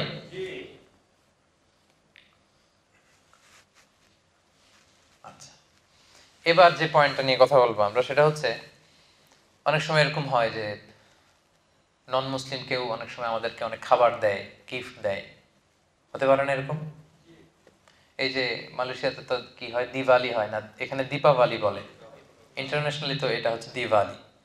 তো মালয়েশিয়াতে দীপাবলি ওদের যে ফেস্টিভ্যাল হয়, দেখবেন যে পাশে আপনি মুসলিম বাড়ি যে কিছু সুইট মিট দিয়ে আসবে, কিছু খাবার কিছু একটা দিয়ে আসলো, তো এটা নিতে পারবেন কিনা আপনি? বা ধরেন কিছু ফলমূল দিয়ে আসলো, নিতে পারবেন কিনা? বা ধরেন মাছ মাংস কিছু একটা দিল আপনাকে, তাহলে আপনার নন মুসলিম ফ্রেন্ড, প্রতিবেশী বা কেউ যদি কিছু আপনাকে দেয় অন্য ধর্মের, ভিন্ন ধর্মাবলম্বী, আপনি নিতে পারবেন কিনা? This is the question. এটা মনে হয় খুবই রেলেভেন্ট, কি বলেন? আপনাদের এরকম বিভিন্ন সময় ঘটছে না এরকম কনফিউশন, কিনে নিব কি নিব না, খাবো কি খাবো না, জায়েজ কি না জায়েজ? আজকে ক্লিয়ার হয়ে যান। আমরা দেখি যে রাসূল সাল্লাল্লাহু আলাইহি ওয়াসাল্লাম কি করতেন। আল্লাহ রাসূল সাল্লাল্লাহু আলাইহি ওয়াসাল্লাম উনি ওনার জীবদ্দশায় অমুসলিমদের কাছ থেকে কিছু নিয়েছেন কিনা উপহার বা গিফট হিসেবে, এটা দেখলেই তো আমাদের কাছে ক্লিয়ার হয়, কি বলেন? জি। আচ্ছা, আল্লাহ রাসূল সাল্লাল্লাহু আলাইহি ওয়াসাল্লাম যখন ৬ষ্ঠ হিজরিতে মুশরিকদের সাথে হুদায়বিয়া সন্ধি করলেন 10 বছরের, তখন একটু কোয়াইট এন্ড কাম সিচুয়েশন, এখন আর যুদ্ধ টুদ্ধ নাই। তো রাসূল সাল্লাল্লাহু আলাইহি ওয়াসাল্লাম ভাবলেন যে দিস ইজ দ্য চান্স, এখনই তো সুযোগ, গ্লোবালি একটা গ্লোবাল নেভিগেশন দরকার আমার, গ্লোবালি আমি ইসলামটাকে ছড়াই দিব। উনি কাতেবে ওহীদেরকে ডেকে বললেন যে সবাই লিখো, আমার পক্ষ থেকে চিঠি লিখো। রাসূল ইসলাম নিজে লিখতেন না, লোক দিয়ে দিয়ে লেখাতেন, লিখো। রাসূল ইসলাম বলতেছেন, ওনারা চিঠি লিখতে আরম্ভ করলেন, বললেন যে বর্তমানে সুপার পাওয়ার কারা আছে বলো। তো সাহাবারা বলতে আরম্ভ করলো, একটা সুপার পাওয়ার আছে হচ্ছে ওই রোম সাম্রাজ্য, হেরাক্লিয়াস। লেখো, হেরাক্লিয়াসের কাছে লেখো। আর কে আছে? আরেকটা আছে কিসরার, পারস্যের সুপার পাওয়ার। আর কে আছে? আর ইস্কান্দারিয়ার মুকাউকেস আছে, মানে মিশরি সম্রাট। আর কে আছে? ওখানে ওখানে। তৎকালীন সময়ে যত বড় বড় সুপার পাওয়ার ছিল, রাসূল সাল্লাল্লাহু আলাইহি ওয়াসাল্লাম সবার কাছে তখন দাওয়াতি চিঠি লিখতে আরম্ভ করলেন। তো অধিকাংশ সুপার পাওয়ারদের কাছে, সম্রাটদের কাছে যখন চিঠি নিয়ে যাওয়া হলো, ওনারা কেউ কেউ ইসলাম ধর্ম গ্রহণ করেছেন, কেউ কেউ করেননি, কিন্তু প্রায় প্রত্যেকেই রাসূল সাল্লাল্লাহু আলাইহি ওয়াসাল্লামের কাছে গিফট পাঠিয়েছিলেন। সুবহানাল্লাহ। আমরা একটা ঘটনা শুনি। মিশরের তখন বাদশা ছিল মুকাউকেস। মুকাউকেস ছিল মিশরের বাদশা, আলেকজান্দ্রিয়াতে উনি থাকতেন। ওনার কাছে যখন রাসূল সাল্লাল্লাহু আলাইহি ওয়াসাল্লামের চিঠি পাঠানো হলো, উনি চিঠি পড়ে তো মুগ্ধ, তিনি বুঝতে পারলেন যে এটা তো নবী। তখন তিনি, যিনি চিঠি নিয়ে গিয়েছিলেন, মোস্ট প্রবাবলি হাতিব ইবনে আবি বালতাআ রাদিয়াল্লাহু তাআলা আনহু, ওনার কাছে করে উনি অনেক গিফট পাঠিয়েছিলেন। কি কি গিফট শুনেন। 1000 গোল্ড কয়েন। ওনার ধর্ম হচ্ছে খ্রিস্ট ধর্ম। যে বাদশা রাসূলকে গিফট পাঠিয়েছেন, ওনার ধর্ম কি? খ্রিস্ট ধর্ম। তার মানে উনি কোন ধর্মের? খ্রিস্টান। খ্রিস্টান। উনি 1000 গোল্ড কয়েন, 1000 স্বর্ণ মুদ্রা পাঠিয়েছেন। 2 বিউটিফুল ক্রিশ্চিয়ান স্লেভস, দুইজন খ্রিস্টান সুন্দরী নারী পাঠিয়েছিলেন, দাসী। তখনকার এই প্রচলনটা ছিল। একজনের নাম হচ্ছে মারিয়া বিনতে শামউন আল-কিবতি, আরেকজনের নাম হচ্ছে সিরিন। তো মারিয়াকে তিনি স্ত্রী হিসেবে রেখেছিলেন, আর সিরিনকে তিনি আরেক সাহাবীর জন্য দিয়েছিলেন, হাসান বিন সাবিত রাদিয়াল্লাহু তাআলা আনহু, রাসূলুল্লাহ সাল্লাল্লাহু আলাইহি ওয়াসাল্লামের সভাকবি। এখানেই শেষ না, একজন পুরুষ কর্মচারী পাঠিয়েছিলেন 20 pieces of fine garments, 20 piece থান কাপড়। 20 পিস কি? যাতে রাসূল সাল্লাল্লাহু আলাইহি ওয়াসাল্লাম জামা বানাতে পারেন, থান কাপড় পাঠিয়েছেন। এরপর একটা গাধা পাঠিয়েছেন, একটা খচ্চর পাঠিয়েছেন। আল্লাহ রাসূল সাল্লাল্লাহু আলাইহি ওয়াসাল্লাম এই মুকাউকেসের পাঠানো সবগুলো গিফট তিনি গ্রহণ করেছিলেন। সুবহানাল্লাহ, সব গ্রহণ করেছিলেন। ধর্ম কি ছিল? খ্রিস্টান। কথা বলে না। খ্রিস্টান। খ্রিস্ট ধর্ম। আজকে মিজানুর রহমান আজহারি যদি নাই, আজকে ধরেন যে এখানকার খ্রিস্টান কোন ফেইথ লিডার, ধরেন চার্চের পোপ শুনলো যে বাংলাদেশে একজন দায়ী, তো তাকে আমি দুইটা, রাসূল সাল্লাল্লাহু আলাইহি ওয়াসাল্লাম 20 পিস পাঠাইছে, ধরেন আমার জন্য 2 পিস থান কাপড় পাঠাইলো যে দিয়ে আসো তাকে। তারপরের দিন পত্র পত্রিকায় চলে আসবে এটা অবশেষে, না? আচ্ছা, তো তখন আসবে যদি খ্রিস্টান পাদ্রীর কাছ থেকে সে এগুলো নিছে, নাউযুবিল্লাহি মিন যালিক, আস্তাগফিরুল্লাহ। কত খারাপ, এত ভালো মনে করতাম ওনাকে, শেষমেশ খ্রিস্টানদের থেকে উনি জিনিসপত্র নেওয়া শুরু করলো। কিন্তু প্রফেট সাল্লাল্লাহু আলাইহি ওয়াসাল্লাম যে আসলে কি সুন্নাহ আমাদের জন্য রেখে গিয়েছেন, উনি আসলে কি করে গিয়েছেন, সেখান থেকে আমাদের শিক্ষাটা কি ওইটাই আমাদের জানা নেই। মুকাওকিস সে খ্রিস্ট ধর্মের সম্রাট ছিল, খ্রিস্টান, তার পাঠানো গিফট রাসূল সাল্লাল্লাহু আলাইহি ওয়াসাল্লাম নিয়েছে, শুধু নিজেই নেন নাই, এক সাহাবীর সাথে শেয়ারও করেছেন। আর বেশিরভাগ জিনিস রাসূল সাল্লাল্লাহু আলাইহি ওয়াসাল্লাম বিভিন্ন সময় দিয়ে দিতেন মানুষকে, এগুলো রিসিভ করেছেন, আর কিছু হয়তো রেখেছেন, বেশিরভাগই তিনি দিয়ে দিয়েছেন। তার মানে অন্য ধর্মের কেউ যদি আপনাকে কোনো গিফট করে আপনি নিতে পারবেন। এটা ক্লিয়ার হয়েছেন? আরো ক্লিয়ার করবো আমি সামনে। আলী রাদিয়াল্লাহু তাআলা আনহু উনি বর্ণনা করেন, মুসনাদে আহমদ ইবনে হাম্বলে হাদিসে এসেছে, উনি বলেন যে আহদা কিসরা লিরাসূলিল্লাহ সাল্লাল্লাহু আলাইহি ওয়াসাল্লাম ফাকাবিলা মিনহু ওয়া আহদা লাহু কাইসার ফাকাবিলা ওয়া আহদাত লাহুল মুলুকু ফাকাবিলা মিনহা। মানে রাসূল সাল্লাল্লাহু আলাইহি ওয়াসাল্লামকে কিসরা, কাইসার এবং যত যত রাজা বাদশারা যত গিফট রাসূলকে দিয়েছিলেন সবগুলো গিফট রাসূল সাল্লাল্লাহু আলাইহি ওয়াসাল্লাম গ্রহণ করেছিলেন। সুবহানাল্লাহ।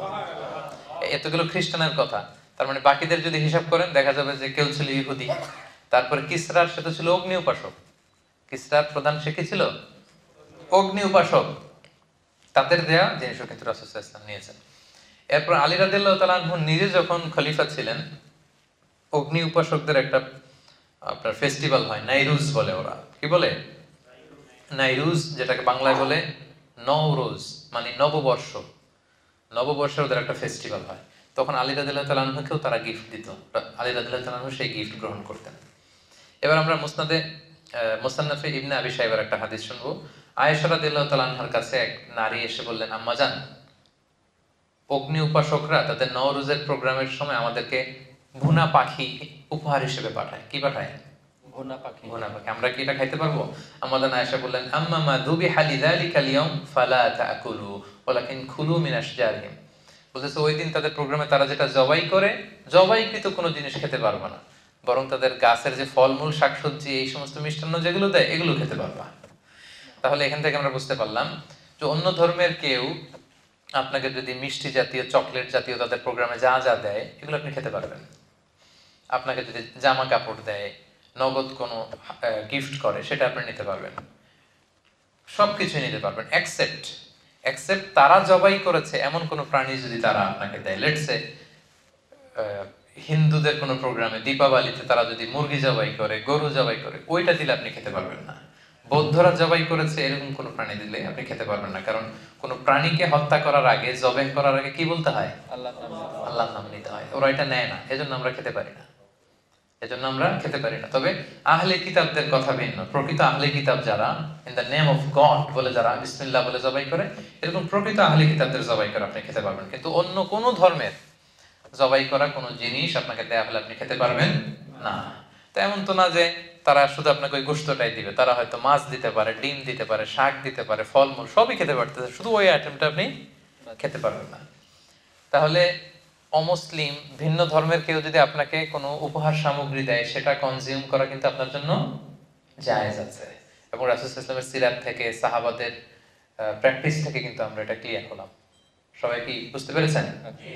একেবারে ক্লিয়ার? পেছনে যারা বসেছেন আপনারাও? আচ্ছা, এবার আমরা তাদের সাথে ফিনান্সিয়াল ডিলিংস করা যাবে কিনা, নন মুসলিমদের সাথে ব্যবসায়িক লেনদেন, ফিনান্সিয়াল ট্রানজাকশন, এটা করা যাবে কিনা। রাসূল সাল্লাল্লাহু আলাইহি ওয়াসাল্লাম একটা হাদিস শোনাই, সহিহ মুসলিমের হাদিস, হাদিস নাম্বার 1603। দেখেন কত চমৎকার হাদিস, একটু খেয়াল করে শুনেন। আম্মা জান আয়েশা রাদিয়াল্লাহু তাআলা আনহা উনি বর্ণনা করেন, قالت اشترى رسول الله صلى الله عليه وسلم من يهودي طعاما ورهنه درعا من حديد। রাসূল সাল্লাল্লাহু আলাইহি ওয়াসাল্লাম একবার এক ইহুদির কাছ থেকে কিছু খাবার কিনলো, খাবারটা ছিল বার্লি। কি ছিল? বার্লি। এক ইহুদির কাছ থেকে রাসূল সাল্লাল্লাহু আলাইহি ওয়াসাল্লাম কিছু খাবার কিনলেন। কার কাছ থেকে কিনলেন? ইহুদির কাছ থেকে। সবাই বলেন কার কাছ থেকে? ইহুদির কাছ থেকে তিনি কিছু বার্লি কিনলেন। তো বার্লির টাকা পরিশোধ করার মতো টাকা ওনার কাছে ছিল না, পয়সা ছিল না। তো পয়সা ছাড়া সে কি বার্লি দিবে? এ তো দিবে না। তো রাসূল সাল্লাল্লাহু আলাইহি ওয়াসাল্লাম যেটা করলেন, উনি ওনার যুদ্ধের পোশাকটা বন্ধক রাখলেন। আর্মার মানে যুদ্ধস্ত্রাণ, যেটা যুদ্ধের একটা পোশাক আছে, লোহার শিকল দিয়ে ছোট ছোট বুনন দিয়ে এটাকে তৈরি করা হয়। তো এটা পরে যুদ্ধে গেলে তীর মারলে তীর ঢোকে না, ছুরি মারলে ছুরি ঢোকে না। রাসূল সাল্লাল্লাহু আলাইহি ওয়াসাল্লাম এরকম একটা আর্মার ছিল। ওই যুদ্ধের পোশাকটা ওই ইহুদির কাছে তিনি মর্গেজ রাখলেন, বন্ধক। বললেন টাকা নাই, এটা রাখো, যেদিন টাকা দিতে পারবো ওই দিন ছুটাই নেব। আমরা বন্ধক রাখি না অনেক জিনিস। তো রাসূল সাল্লাল্লাহু আলাইহি ওয়াসাল্লাম ইহুদির কাছ থেকে বার্লি কিনেছেন জামা বন্ধক রেখে। সুবহানাল্লাহ বলবেন না? দেখেন কি সুন্দর ফিনান্সিয়াল ট্রানজাকশন। এখন এগুলো আমরা জানি না। তো মাল্টি রিলিজিয়াস সোসাইটি ছিল, তো আশেপাশে ইহুদিরা, এরা ছিল ব্যবসায়ী, তো ব্যবসা করতে হবে না? তার মানে এটা জায়েজ। তাদের সাথে স্বাভাবিক ব্যবসায়িক যে লেনদেন, টাকা ধার দেওয়া, ধার নেওয়া, বন্ধক রাখা, ঋণ নেওয়া, কিছু কেনা, তাদের কাছে বেচা, এটা জায়েজ। শরীয়তের কাজই হচ্ছে লাইফটাকে স্মুথ করে দেওয়া। আর বিধানগুলো এত সুন্দরভাবে ইসলাম দিয়েছে যেটাতে আমাদের লাইফটা স্মুথ হয়। এজন্য শরীয়তের আরেক নাম জীবন। শরীয়তের আরেক নাম কি? শরীয়ত মানেই জীবন। আর শরিয়াতু হিয়াল হায়াত। আমার লাইফ কিভাবে সুন্দর হবে, স্মুথ হবে। আমরা শুধু গবেষণা করি, কনফারেন্স করি যে লাইফটাকে কিভাবে সুন্দর করা যায়। এই গবেষণা এর চেয়ে অনেক বড় নিয়ম কানুন দিয়ে আল্লাহ তাআলা আমাদের জন্য পাঠিয়েছেন, যেটা 1000 বছর গবেষণা করে ওইটার ধারে কাছেও আল্লাহর পাঠানো যে ওয়াহী, রেভেলেশন, এটার ধারে কাছেও আমরা যেতে পারবো না। লাইফটাকে স্মুথ করার জন্য মূলত আল্লাহ তাআলা এই বিধানগুলো দিয়েছেন, কিন্তু আমরা অনেকে জানি না এগুলো। তাহলে রাসূল সাল্লাল্লাহু আলাইহি ওয়াসাল্লাম ইহুদিদের সাথে ফিনান্সিয়াল ট্রানজাকশন করেছেন। পয়েন্টটা ক্লিয়ার? আচ্ছা, এবার হচ্ছে ভিন্ন ধর্মাবলম্বী অন্য ধর্মের ভাই বোনদের কাছ থেকে কোনো ধরনের সাপোর্ট, কোনো ধরনের ধরেন let's say social support, political support, এগুলো নেওয়া যাবে কিনা? এগুলো নেওয়া যাবে কিনা? এবার আসুন যে আমরা সিরাত থেকে দেখি। রাসূল সাল্লাল্লাহু আলাইহি ওয়াসাল্লামের জীবনের একটা ছোট্ট ঘটনা আপনাদের সাথে শেয়ার করি। ওনার চাচা ইন্তেকাল করলেন। চাচার নাম কি? সবাই বলবেন কি নাম? বাবার মতো ভালোবাসতেন, শেল্টার দিতেন। উনি ইন্তেকাল করলেন।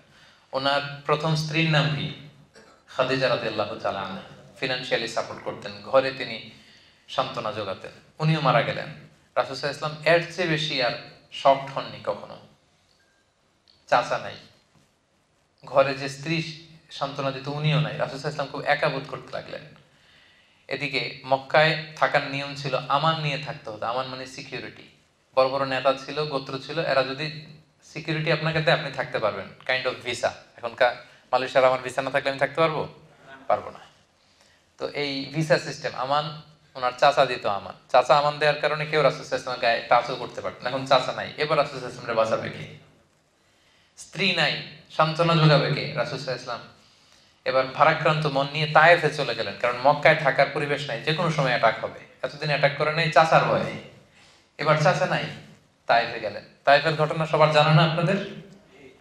সেখানে প্রত্যাখ্যান করা হলো রাসূল সাল্লাল্লাহু আলাইহি ওয়াসাল্লামের দাওয়াতকে। শুধু প্রত্যাখ্যানই না, রক্তাক্ত করা হলো পাথর মেরে। এবার রাসূল সাল্লাল্লাহু আলাইহি ওয়াসাল্লাম যাবেন কোথায়?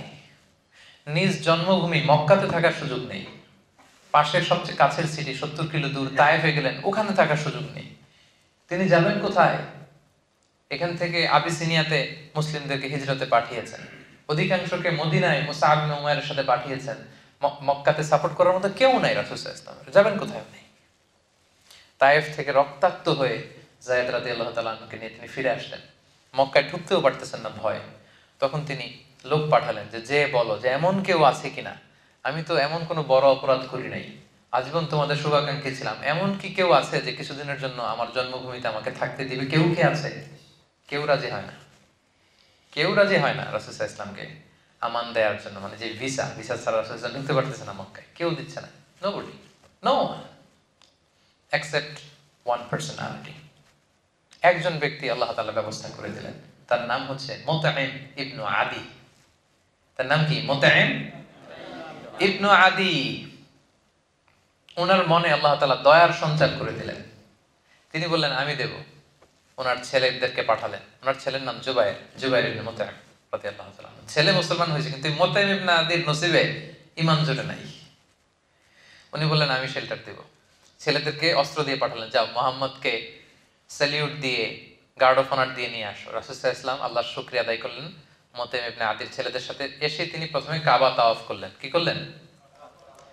আশেপাশে আবু জাহেল, উতবা, সাইবা তো জ্বলে পুড়ে ছারকার হয়ে যাচ্ছে যে আমাদের চোখের সামনে মোহাম্মদ আবার এসে তাওয়াফ করতেছে, কিন্তু কিছু করার সুযোগ নাই। কারণ ওই সময় পলিটিক্যাল বা সোশ্যাল সিস্টেমটাই এমন, কেউ যদি আমান দিয়ে ফেলে অন্য কেউ তার গায়ে টাচ করতে পারবে না, করলে যুদ্ধ বেঁধে যাবে, গোত্রীয় যুদ্ধ। কিছু করার নাই। রাসূল সাল্লাল্লাহু আলাইহি ওয়াসাল্লাম কিভাবে শেল্টার দিলেন। রাসূল সাল্লাল্লাহু আলাইহি ওয়াসাল্লাম কিন্তু এই শেল্টারের কথা ভুলে যান নাই। রাসূল সাল্লাল্লাহু আলাইহি ওয়াসাল্লাম কিন্তু এটা ভুলে যান নাই। কারো ফেভার, ছোট্ট একটা উপকার যদি তিনি কারো কাছ থেকে পেয়েছেন, রাসূল সাল্লাল্লাহু আলাইহি ওয়াসাল্লাম এটা কখনো ভুলতেন না। আমরা ভুলে যাই অনেক সময়। কেউ হেল্প করেছে, সাপোর্ট করেছে, কাজ শেষ, ঘটনাও শেষ, ভুলে যাই তাকে আমরা অনেক সময়। এই অকৃতজ্ঞতা বোধ আমাদের মধ্যে কাজ করে। রাসূল সাল্লাল্লাহু আলাইহি ওয়াসাল্লাম ভুলে যাননি। তারপরের হিস্ট্রিটা আরো অনেক পরে। এরপরে মদিনাতে তিনি হিজরত করলেন, বদরের যুদ্ধ হলো, এবার মুসলমানদের একটা শক্তিশালী অবস্থান। ওই বদরের যুদ্ধে মুসলমানরা জয়লাভ করলো। মুশরিকদের মধ্য থেকে 70 জন বন্দী হয়ে আসলো। কয়জন? 70 জন। আর সেই তায়েফের ঘটনার সময় মুতাইম ইবনে আদি, যে রাসূল সাল্লাল্লাহু আলাইহি ওয়াসাল্লামকে শেল্টার দিয়েছিল, পলিটিক্যাল শেল্টার, যেটা বর্তমান রাষ্ট্রবিজ্ঞানের ভাষায় পলিটিক্যাল অ্যাসাইলাম বলে, সেই মুতাইম ইবনে আদি কিন্তু এর আগেই মারা গিয়েছে। সে ছিল মুশরিক, রাসূলকে হেল্প করেছে, কিন্তু এই মুশরিক অবস্থায় সে মারা গেছে, তার নসিব আর ঈমান জোটে নাই। তো বদরের যুদ্ধে 70 জন বন্দীকে যখন রাসূল সাল্লাল্লাহু আলাইহি ওয়াসাল্লামের সামনে আনা হলো, তাদের প্রত্যেককে রাসূল সাল্লাল্লাহু আলাইহি ওয়াসাল্লাম চিনে না? সবাইকে চিনে। তাদের দিকে তাকিয়ে রাসূল সাল্লাল্লাহু আলাইহি ওয়াসাল্লাম তখন বললেন, সহিহ বুখারীর হাদিস নাম্বার 3139, যে লাউ কানাল মুতঈম ইবনে আদি হাইয়ান সুম্মা কাল্লামানি ফি হাউলা'i নাতনা লাতারাকতুহুম লাহু। রাসূল সাল্লাল্লাহু আলাইহি ওয়াসাল্লাম বললেন, আজকে যদি ওই মুতঈম ইবনে আদি বেঁচে থাকতো, আর সে যদি এই 70 জন যুদ্ধবন্দীর ব্যাপারে আমাকে রিকোয়েস্ট করতো, এই আবর্জনাগুলোর ব্যাপারে, আমি মুহূর্তের মধ্যে এগুলো ছেড়ে দিতাম। সুবহানাল্লাহ পড়বেন না? মুতাইম ইবনে আদি নাই দুনিয়াতে, মারা গেছে। মুসলিম হয়ে না মুশরিক হয়ে? কথা বোঝে নাই বোধহয়। মুসলিম না মুশরিক? মুশরিক হয়ে মারা গেছে। তারপরে as a token of respect, as a token of honour, তাকে সম্মান দেখাতে যে রাসূল ইসলাম বলতেছে, আজকে যদি সেই মুতাইম ইবনে আদি বেঁচে থাকতো, তার সম্মানে আজকে এই 70টা আবর্জনা, এই 70টা ময়লা আবর্জনাকে আমি উইদাউট র্যানসাম, কোনো মুক্তিপণ ছাড়াই আমি এদেরকে ছেড়ে দিতাম। কি সম্মান দেখিয়েছেন মুতাইমকে। কেন সম্মান দেখালেন দেখি? আগে হেল্প করছিল। বিপদের দিনে পলিটিক্যাল অ্যাসাইলাম পেয়েছিলেন তিনি মুতাইম ইবনে আদির কাছ থেকে, এটা রাসূল ইসলাম ভুলে যাননি। এই ঘটনাটা রিভিল করার কারণ হচ্ছে, এখানে কয়েকটা জিনিস শিখলাম। এক হচ্ছে, প্রয়োজনে ক্রাইসিস মোমেন্টে অন্য ধর্মের লোকদের থেকেও পলিটিক্যাল সাপোর্ট নেওয়া যায়, যেটা রাসূল সাল্লাল্লাহু আলাইহি ওয়াসাল্লাম নিজেই নিয়েছেন তার সিরাতে, ঠিক না? নিজে গ্রহণ করেছেন, পলিটিক্যাল সাপোর্ট নিয়েছেন। এবং আরেকটা ব্যাপার যেটা শিক্ষণীয়, সেটা হচ্ছে যে কারো ফেভারকে কখনো ভুলে না যাওয়া। রাসূল সাল্লাল্লাহু আলাইহি ওয়াসাল্লাম তাকে সেখানে সম্মান দেখিয়েছেন, যদিও সে মুশরিক। যদিও কি ছিল? তার মানে মুশরিক হইলেই আপনি ফেলে দিয়েন না, একেবারে কাফের হইলেই ফেলে দিয়েন না। আর যদি বেঁচে থাকে তাহলে তো ফেলে দেওয়ার সুযোগই নাই, কারণ তার একেবারে শেষ নিঃশ্বাস ত্যাগ করার আগ পর্যন্ত কালিমা পড়ে ঈমান আনার সুযোগ আছে না নাই? ওই যে ইহুদি ছেলেটা একেবারে শেষ মুহূর্তে শেষে কালিমা পড়েছিল। সো এরকম প্রয়োজনে আপনি কিন্তু সোশ্যাল সাপোর্ট, পলিটিক্যাল সাপোর্ট, এটা অমুসলিম হলেও প্রথমে তো আপনি মুসলিমদের কাছ থেকে নেওয়ার চেষ্টা করবেন, কিন্তু রাসূলুল্লাহ সাল্লাল্লাহু আলাইহি ওয়াসাল্লামের ওই প্রেক্ষাপটে, ওই সময়ে, ওই সার্কামস্ট্যান্সে ওই সুযোগ কিন্তু ছিল না। ফলে তিনি মুশরিকের কাছ থেকেও ফেভার নিয়েছেন, সাপোর্ট নিয়েছেন। এবং সেই বদরের যুদ্ধের সেই বিজয়ের মুহূর্তে রাসূল সাল্লাল্লাহু আলাইহি ওয়াসাল্লাম ওই সাপোর্টের কথা ভুলে যান নাই। আমরা বেমালুম ভুলে যাই। আমরা কি করি? ভুলে যাই। এজন্য কারো সাপোর্ট যেন আমরা ভুলে না যাই। আচ্ছা, এবার আমরা শুনবো যে নন মুসলিম যারা আছে তাদের কোনো ভালো কাজের প্রশংসা করা যাবে কিনা, তাদেরকে রেসপেক্ট দেখানো যাবে কিনা, তাদের কোনো কাজের এপ্রিসিয়েশন করা যাবে কিনা, এটা আমরা এখন জানবো। রাসূলুল্লাহ সাল্লাল্লাহু আলাইহি ওয়াসাল্লাম 7ম হিজরিতে পৃথিবীর বড় বড় সুপার পাওয়ারদের কাছে চিঠি লিখেছিলেন। আমি একটু আগে বলেছিলাম, মনে আছে আপনাদের? আচ্ছা, চিঠির ভাষাটা কি ছিল জানেন? ভাষাটা ছিল সালামুন আলা মান ইত্তাবা আল হুদা, শান্তি তার উপর যে হেদায়েতকে মেনে নিতে চায়। আসলিম তাসলাম, ইসলাম মানো শান্তিতে থাকবা, দুনিয়াতেও থাকবা, আখিরাতেও থাকবা। আর শুরু করতেন তিনি চিঠিটা এইভাবে। ওই চিঠির কপি কিন্তু এখনো আছে। আপনি তুরস্কের জাদুঘরে যদি যান, ওখানে ওইটার কপি এখনো আছে, সংরক্ষণ করা আছে। রাসূল সাল্লাল্লাহু আলাইহি ওয়াসাল্লামের সাহাবীদের দেয়া লেখানো যে চিঠি, সেখানে চিঠির শুরুটা ছিল এরকম, মিন মুহাম্মাদিন রাসূলিল্লাহ ইলা হিরাকলা আযীমির রোম। ধরেন হিরাক্লিয়াসের কাছে যে চিঠি লিখেছেন, রোমের বাদশা, রাসূল সাল্লাল্লাহু আলাইহি ওয়াসাল্লাম শুরু করতে বলেছেন এভাবে সাহাবীকে যে লিখো মিন মুহাম্মদ রাসূলুল্লাহ, মানে এটা কার পক্ষ থেকে? মুহাম্মদ রাসূলুল্লাহ ওনার পক্ষ থেকে। কার প্রতি? ইলা হিরাকলা, মানে হিরাক্লিয়াসের প্রতি। এতটুকু বললেই হয়তো। এরপর রাসূল সাল্লাল্লাহু আলাইহি ওয়াসাল্লাম একটা শব্দ ব্যবহার করেছেন, উনি বলেছেন আযীমির রোম, মানে উনি সাধারণ লোক না, উনি হচ্ছেন রোমের আযীম, highness, the royal highness, the majesty. আপনি দেখবেন যে কেউ যদি কিং হয়, হ্যাঁ, কুইন হয় বা প্রেসিডেন্ট হয়, তাকে সম্মান করে এরকম বলতে হয় যে মাননীয় প্রধানমন্ত্রী, তারপর মাননীয় রাষ্ট্রপতি, এরকম বলে না? রাসূল সাল্লাল্লাহু আলাইহি ওয়াসাল্লাম এই শব্দটা ব্যবহার করেছেন। কিন্তু হিরাক্লিয়াসের ধর্ম কি আমি ভাই? খ্রিস্ট ধর্ম, খ্রিস্টান ধর্মে খ্রিস্টান। তাহলে খ্রিস্টান একজন বাচ্চার কাছে চিঠি লিখতে যেও তাকে রেসপেক্ট করার কথা আল্লাহ রাসূল সাল্লাল্লাহু আলাইহি ওয়াসাল্লাম ভুলে যায় নাই। আল্লাহু আকবার। আল্লাহু আকবার। কি নবী আমরা পেয়েছি, যেইখানে যতটুকু সেন্সিবিলিটি থাকা দরকার ছিল, সিক্স সেন্সের পুরোটা কাজে লাগিয়ে তিনি দাওয়া কাজ করেছেন, মানুষকে গাইড করেছেন, মানুষকে এডুকেট করেছেন, ইনস্ট্রাক্ট করেছেন। মিন মুহাম্মদ রাসূলিল্লাহ ইলা হিরাকল আযীমির রোম, মিন মুহাম্মদ রাসূলিল্লাহ ইলা হিরাকল, মুহাম্মদের পক্ষ থেকে হিরাক্লিয়াসের প্রতি, শেষ খালাস। এরকম হইলে তো হইতো না। আযীমির রোম, রোমের the highness, the royal highness, the majesty, the king of Roman empire, Roman সাম্রাজ্যের কিং, সম্রাট হিরাক্লিয়াসের প্রতি। দেখেন রাসূল সাল্লাল্লাহু আলাইহি ওয়াসাল্লাম কিন্তু এই সম্মান দিতে ভুলে যান না। আমরা এটাতে অনেক মিসিং আছে, আমরা অন্যকে সম্মান দিতে চাই না। নিজে সম্মান পেতে হলে আগে কি করতে হবে? সম্মান দিতে হবে। অন্য ধর্মের, এমনকি তাদের বিরুদ্ধে একটা সময় যুদ্ধ হয়েছে, রোমানদের বিরুদ্ধে মুসলমানদের যুদ্ধ হয়েছে, পরবর্তীতে এটা ক্রুসেডের রূপ নিয়েছে। কিন্তু রাসূল সাল্লাল্লাহু আলাইহি ওয়াসাল্লাম যখন চিঠি লিখেছেন তাকে কিন্তু রেসপেক্ট দিতে রাসূল সাল্লাল্লাহু আলাইহি ওয়াসাল্লাম ভুল করেননি। This is the lesson. এটা হচ্ছে আমাদের জন্য শিক্ষা যে আমরা অমুসলিমদের মধ্যে থেকে যারা সম্মানিত, তাদেরকে সম্মানটা দিতে হবে। আরেকটা ছোট্ট উদাহরণ আমি দেই, যেটা ইবনে সাআদ, একজন বিখ্যাত ঐতিহাসিক, তার তবাকাত ইবনে সাআদের মধ্যে উনি উল্লেখ করেছেন। 3য় হিজরির কথা, উহুদের যুদ্ধ হবে। রাসূলুল্লাহ সাল্লাল্লাহু আলাইহি ওয়াসাল্লাম মদিনায় 3টা গোত্র, ইহুদি গোত্র ছিল। একটা হচ্ছে বনু কাইনুকা, আর একটা বনু নাদির, আর একটা বনু কুরাইজা। আপনারা ইতিহাস পড়লে প্রায় শুনবেন বনু কাইনুকা, বনু নাদির, বনু কুরাইজা, এই 3টা জিউস ট্রাইব ছিল। রাসূল সাল্লাল্লাহু আলাইহি ওয়াসাল্লাম ওদের সাথে চুক্তি করেছিলেন যে মদিনায় কেউ অ্যাটাক করলে, তোমাদেরকে অ্যাটাক করলেও আমরা তোমাদের সাথে শরীক হব, আমাদেরকে অ্যাটাক করলেও তোমরা শরীক হবে, সবাই মিলে মদিনা সেট করব। ডিসিশনটা সুন্দর না? এরা এগ্রি করেছে, এরা বলেছে ওকে। কিন্তু 3য় হিজরিতে 3000 সৈন্য নিয়ে যখন মক্কার কুরাইশরা মদিনায় অ্যাটাক করতে আসছে, এখন আর ইহুদিরা ঘর থেকে বেরোয় না। কথা কি এটা ছিল? কথা এটা ছিল? কথা কি ছিল? সবাই মিলে মদিনাকে প্রোটেক্ট করব, সেভ করব আমরা। এখন এরা কেউ বেরোয় না। রাসূল সাল্লাল্লাহু আলাইহি ওয়াসাল্লাম পড়ছেন বিভাগে, কি রে চুক্তি করে এরা চুক্তি ভঙ্গ করে। এখন রাসূল সাল্লাল্লাহু আলাইহি ওয়াসাল্লাম ওনার ব্যাটালিয়নকে সাজালেন, 1000 মুসলিমকে নিয়ে বেরোলেন। কোনো ইহুদি বেরোয় না, সবাই চুক্তি ভঙ্গ করতেছে, একজন ইহুদি ছাড়া। নাম হচ্ছে মুখাইরিক। কি নাম? মুখাইরিক। সে তলোয়ার নিয়ে, ঘোড়া নিয়ে বেরোইতেছে, আর প্রত্যেক গোত্রপতির কাছে যাই বলে, এই ইহুদিরা তোমরা মুহাম্মদের সাথে চুক্তি করছো, সবাই মিলে বাঁচাবা। এরা কেউ এই অজুহাত দেয়, কেউ ওইটা দেয়, কেউ কয় এই সমস্যা ওই সমস্যা। তো সে বলে তোমাদের যার যত সমস্যা থাক, আমি মুখাইরিক, আমার ওয়াদা আমি রাখবো। ঘোড়সাওয়ার হয়ে বেরিয়ে গেলেন। আর ছেলে মেয়েদেরকে বললেন, আমি যদি মারা যাই এই যুদ্ধে, আমার সম্পদ তোরা পাবি না, মুহাম্মদ পাবে, সে যা মনে চায় তাই করবে। সুবহানাল্লাহ। সে উহুদের যুদ্ধে গেল, বীর বেশে সে লড়াই করতে করতে করতে করতে সে সেখানে নিহত হলো। রাসূলুল্লাহ সাল্লাল্লাহু আলাইহি ওয়াসাল্লামের কাছে সংবাদ পৌঁছানো হলো যে রাসূলুল্লাহ, কোনো ইহুদিরা ঘর থেকে বের হয় নাই মদিনাকে প্রোটেক্ট করার জন্য, এক্সেপ্ট মুখাইরিক, এই যে তার লাশ, সে নিহত হয়েছে। রাসূলুল্লাহ সাল্লাল্লাহু আলাইহি ওয়াসাল্লাম তার লাশের সামনে যে সম্মান দেখালেন, তিনি বললেন, মুখাইরিক খায়রু ইয়াহুদ, Mukhairiq is the best among the Jews. পৃথিবীতে যত ইহুদি হতে পারে, ইহুদি আছে, সকল ইহুদিদের মধ্যে শ্রেষ্ঠ ইহুদি হচ্ছে মুখাইরিক।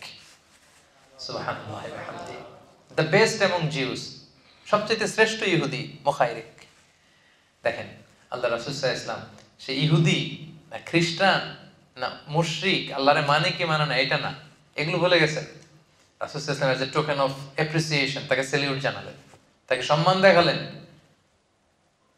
সে যে তার ওয়াদা রেখেছে, রাসূল সাল্লাল্লাহু আলাইহি ওয়াসাল্লাম তাকে অ্যাপ্রিশিয়েট করলেন, বললেন দ্য বেস্ট অ্যামং জিউস, এর চেয়ে ভালো ইহুদি আর হতে পারে না। এখন মুখাইরিকের সাথে আল্লাহ তাআলা কি আচরণ করবে আমরা জানি না।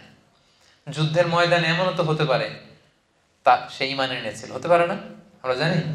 তার সাথে তার রবের কি ঘটছিল, শেষ মুহূর্তটা কিভাবে কাটছিল তোমরা কেউ জানি না, তার ফয়সালা আল্লাহ করবে। কিন্তু সে তার কথা রেখেছিল, এজন্য আল্লাহর হাবিব সাল্লাল্লাহু আলাইহি ওয়াসাল্লাম তাকে এই সম্মানটা দিতে ভুলে যান নাই।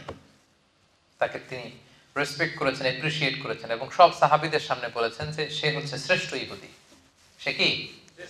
শ্রেষ্ঠ ইহুদি। তো দেখেন ইসলাম কিন্তু আমাদেরকে মানে ন্যারো মাইন্ডেড হতে বলে না। অন্য ধর্মের ভালো কাজ করলে যে আমরা অ্যাপ্রিশিয়েট করবো না এমনটা না। যেই ধর্মের হোক, যেই বিশ্বাসের হোক, ভালো কাজ করলেই এটা অ্যাপ্রিশিয়েট করতে হবে। তাহলে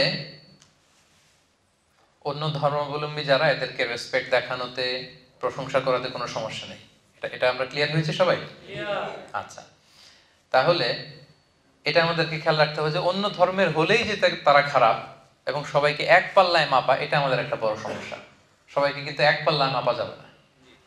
সিম্পল একটা উদাহরণ দিয়ে যদি আমি আপনাকে বলি, আবু তালেব কি মুসলিম ছিল না মুশরিক? এটা উত্তর দিতে হবে সবাই, নাহলে বোঝা যাবে না। আবু তালেব রাসূল সাল্লাল্লাহু আলাইহি ওয়াসাল্লামের চাচা, মুসলিম না মুশরিক?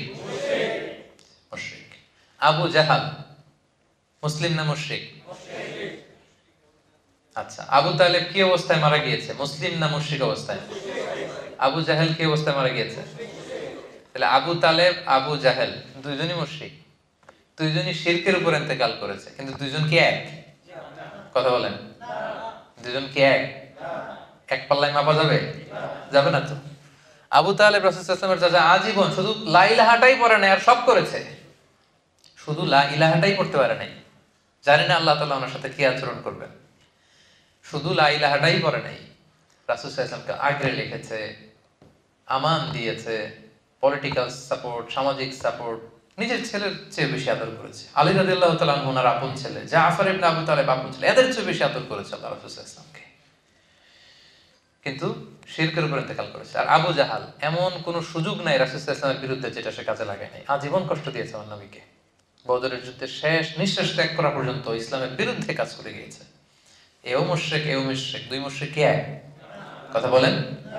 তাহলে সবাইকে এক পাল্লায় মাপা যাবে না, বুঝতে পেরেছেন? যদিও ভিন্ন ধর্মের হয়, অন্য ধর্মের হয়, তারা সবাই এক নয়।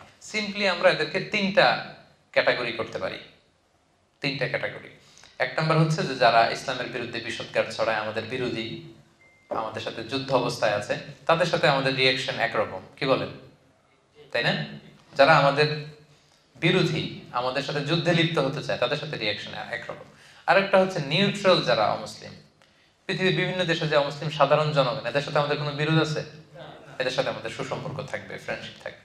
আরেকটা আছে শুধু নিউট্রালই না, বরং আমাদেরকে ভালোবাসে, এরকমও ভিন্ন ধর্মী আছে না নেই?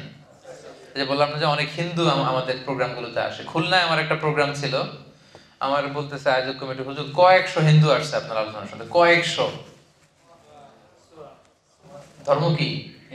সবাই বলেন। কিন্তু তাফসীর শুনতে আসছে। তো তার তুলনা আর যারা ইসলামের বিরুদ্ধে যদি অন্য ধর্মের কেউ শত্রুতা করে, এই দুই গ্রুপ কি একরকম? কখনোই না। তাহলে অন্য ধর্মের লোক হতে পারে, তাদের মধ্যে অনেকে আছে মুসলিমদেরকে সাপোর্ট করে, তো তাদের প্রতি কিন্তু আমাদের ওই যে রাসূল সাল্লাল্লাহু আলাইহি ওয়াসাল্লাম মুতাইম ইবনে আদিকে যে রেসপেক্ট দেখিয়েছেন, মুখাইরিককে যেমনি অ্যাপ্রিশিয়েট করেছেন, এই রেসপেক্টটা কিন্তু আমাদের দেখাতে হবে। কথা কি ক্লিয়ার? তাহলে এক পাল্লায় মাপা যাবে না। এবং আল্লাহ রাসূল সাল্লাল্লাহু আলাইহি ওয়াসাল্লাম আজীবন, এই যে আমি রিলিজিয়াস কোএক্সিস্টেন্সের কথা বলছি, ধর্মীয় সহাবস্থান, আজীবন এটার চেষ্টা করেছেন। কেউ প্রমাণ করতে পারবে না যে রাসূল সাল্লাল্লাহু আলাইহি ওয়াসাল্লাম প্রথমে বিরোধে জড়াতে চেয়েছেন, প্রথমে যুদ্ধ করতে চেয়েছেন, কখনো না। সাহাবারা এক পক্ষে, রাসূল সাল্লাল্লাহু আলাইহি ওয়াসাল্লাম এক আরেক পক্ষে।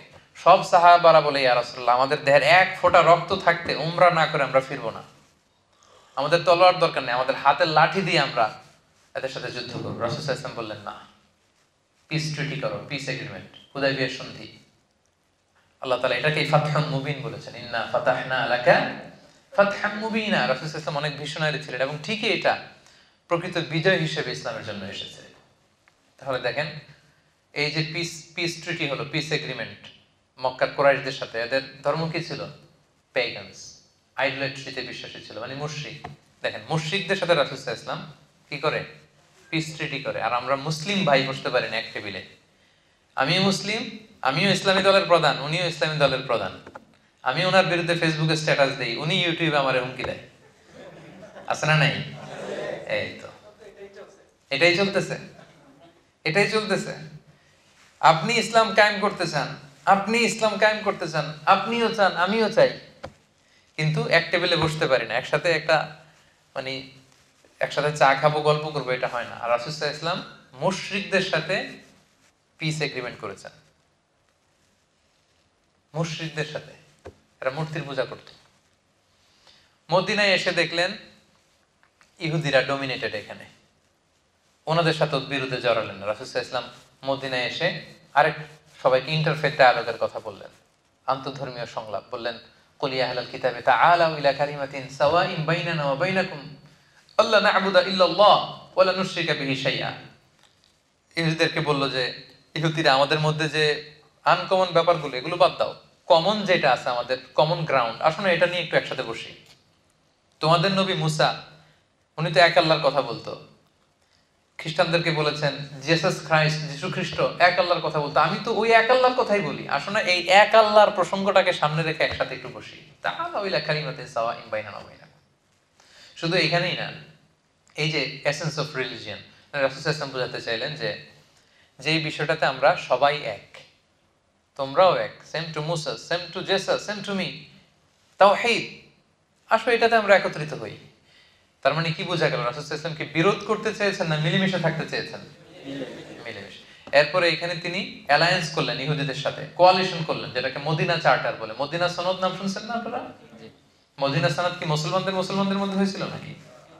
হ্যাঁ, কারা ছিল এখানে? মুসলিমরা ছিল, মুশরিকরা ছিল, ইহুদিরা ছিল এখানে। এবং এত সুন্দর গোটা বিশ্বকে, মানে দ্বিতীয় নজির নাই এই চার্টার থেকে গোটা বিশ্বের এই হিউম্যান চার্টার, এই ডিক্লারেশন, ওই ডিক্লারেশন, নিয়ম কানুন সব এগুলো রাসূল সাল্লাল্লাহু আলাইহি ওয়াসাল্লামের এখান থেকে কপি করা। এমন ভাবে তিনি ধারা সাজিয়েছেন যে সবাই মিলে মদিনাকে প্রোটেক্ট করব। মালয়েশিয়ার যে নিয়ম সাতু মালয়েশিয়া, মালয়েশিয়ার স্লোগানটার নাম কি? সাতু মালয়েশিয়া। মানে তুমি চাইনিজ হও, তুমি তামিল হও, তুমি মুসলিম হও, ইটস আপ টু ইউ, কিন্তু আমরা সবাই মালয়েরা মিলে এক জাতি। কত চমৎকার! মানে একটা nice role model of religious coexistence Malaysia, আলহামদুলিল্লাহ, very nice role model of religious coexistence. সবাই মিলে সাথে মালয়েশিয়া, এক মালয়েশিয়া, এটাই করেছিলেন রাসূল সাল্লাল্লাহু আলাইহি ওয়াসাল্লাম। সবাই মিলে আমরা মদিনাকে রক্ষা করব, কেউ কারোর বিরুদ্ধে যুদ্ধে জড়াবো না, স্ব ধর্ম স্বাধীনভাবে পালন করব। কিন্তু দুঃখজনক হলেও সত্যি, রাসূল সাল্লাল্লাহু আলাইহি ওয়াসাল্লামের পক্ষ থেকে কোনো ধরনের ঘাটতি ছিল না। অন্যান্য যারা ছিল ইহুদিদের মধ্যে থেকে গোত্রগুলো, একের পর এক তারা ট্রেচারি করার কারণে, রুলস গুলো ভঙ্গ করার কারণে এই মদিনা সনদ ভঙ্গ হয়েছে। কিন্তু রাসূল সাল্লাল্লাহু আলাইহি ওয়াসাল্লামের পক্ষ থেকে এই শান্তি নষ্ট করার কোনো কিছু তিনি কখনো করেন নাই। সবসময় চেয়েছেন এই যে রিলিজিয়াস কোএক্সিস্টেন্স বা একসাথে মিলেমিশে থাকা, ধর্মীয় সহাবস্থান, এটা কিন্তু রাসূল সাল্লাল্লাহু আলাইহি ওয়াসাল্লাম শিখিয়েছেন। সর্বশেষ কথা, শেষ কথা বলি, শেষ পয়েন্টটা আমাদের ছিল, সেটা হচ্ছে মুসলিম ল্যান্ডে অমুসলিম সংখ্যালঘুদের অধিকার। আরবিটা বলবো না, শুধু বাংলা হাদিস দুটা বলি। দেশ মুসলিম, এখানে যদি সংখ্যালঘু অন্য ধর্মের হিন্দু থাকে, বৌদ্ধ থাকে, তাদের রাইটের ব্যাপারে দেখেন ইসলাম কতটা ভয়ঙ্কর হুঁশিয়ারি দিয়েছে। আল্লাহ রাসূল সাল্লাল্লাহু আলাইহি ওয়াসাল্লাম বলেন, হাদিসটা সহিহ, যে কেউ যদি কোনো সংখ্যালঘুর উপর অত্যাচার করে, তার উপর জুলুম করে, সে যেটার প্রাপ্য এটা থেকে যদি কেউ বঞ্চিত করে, তাহলে কিয়ামতের ময়দানে আমি রাসূল সাল্লাল্লাহু আলাইহি ওয়াসাল্লাম তার পক্ষে, ওই মুসলিমের বিপক্ষে বাদী হয়ে আল্লাহর কোর্টে দাঁড়াবো। সুবহানাল্লাহ পড়তে বললেন না? আপনি নামাজ পড়তে পড়তে কপালে দাগ ফেলাই দিয়েছেন, দাড়ি রাখতে রাখতে এত লম্বা জুব্বা, এরপরে হিন্দুদের বাড়ি দখল করতেছেন আর বলতেছেন আপনি বড় হাজী সাহেব। আল্লাহ রাসূল সাল্লাল্লাহু আলাইহি ওয়াসাল্লাম বলেন কিয়ামতের দিন আল্লাহ রাসূল ওই হিন্দুর পক্ষে থাকবে, আপনার বিপক্ষে। কথাটার ওজন খেয়াল করেন। বাংলাদেশে কিন্তু এরকম হয়, ক্ষমতার দাপটে হিন্দুদের বাড়ি দখল করে, জমি দখল করে, সংখ্যালঘুদের উপর অত্যাচার করে। হ্যাঁ, আছে না এরকম? আল্লাহ রাসূল সাল্লাল্লাহু আলাইহি ওয়াসাল্লাম বলেছেন তুমি মুসলিম হও, তুমি হাজী হও, তুমি যেটা হও, তোমার বিপক্ষে থাকবে আমার অবস্থান কিয়ামতের দিন। আচ্ছা, সোজা সাপটা একটা আনসার দেন, রাসূল সাল্লাল্লাহু আলাইহি ওয়াসাল্লাম যদি কারো বিপক্ষে বাদী হয়ে দাঁড়ায়, উপায় নেই, যার শাফাআত ছাড়া আমরা জান্নাতে ঢুকে কল্পনাই করতে পারি না, তিনি আমার বিপক্ষে, আল্লাহর সুপ্রিম কোর্টের ট্রাইব্যুনালে আমার বিপক্ষে, জান্নাতে যাওয়ার কোনো সুযোগ কি আমার সেদিন থাকবে? জন্য খবরদার। সংখ্যালঘুদের ব্যাপার দেখেন ইসলাম কত কঠিন হুঁশিয়ারি দিয়েছে। আমার হিন্দু ভাইরা, এই আলোচনা যদি কেউ আপনারা শুনেন, এটা যখন ইউটিউবে যাবে, রাসূল সাল্লাল্লাহু আলাইহি ওয়াসাল্লাম বলেছেন আপনাদের পক্ষে, সে 1400 বছর আগে আপনাদের পক্ষে, আপনাদের রাইটস এর জন্য, আপনাদের অধিকারের জন্য রাসূল সাল্লাল্লাহু আলাইহি ওয়াসাল্লাম লড়াই করেছেন। স্পষ্ট ঘোষণা, সংখ্যালঘুদেরকে আক্রমণ করলে, এদের উপর অত্যাচার করলে, জুলুম করলে, এদের প্রাপ্য অধিকার থেকে বঞ্চিত করলে, আমি নবী কিয়ামতের দিন সংখ্যালঘুর পক্ষে দাঁড়াবো, তার বিপক্ষে দাঁড়াবো। হাদিস নাম্বার 1। হাদিস নাম্বার 2, আল্লাহ রাসূল সাল্লাল্লাহু আলাইহি ওয়াসাল্লাম বলেন কেউ যদি কোনো সংখ্যালঘুকে অন্যায়ভাবে হত্যা করে, কি করে? মানে এটা আরো ভয়ঙ্কর, এটা সহিহ বুখারীর হাদিস, হাদিস নাম্বার 6914। সংখ্যালঘুকে যদি অন্যায়ভাবে কেউ হত্যা করে, আল্লাহ রাসূল সাল্লাল্লাহু আলাইহি ওয়াসাল্লাম বললেন কিয়ামতের দিন সে জান্নাতে তো যাবেই না, জান্নাতের ঘ্রাণও পাবে না।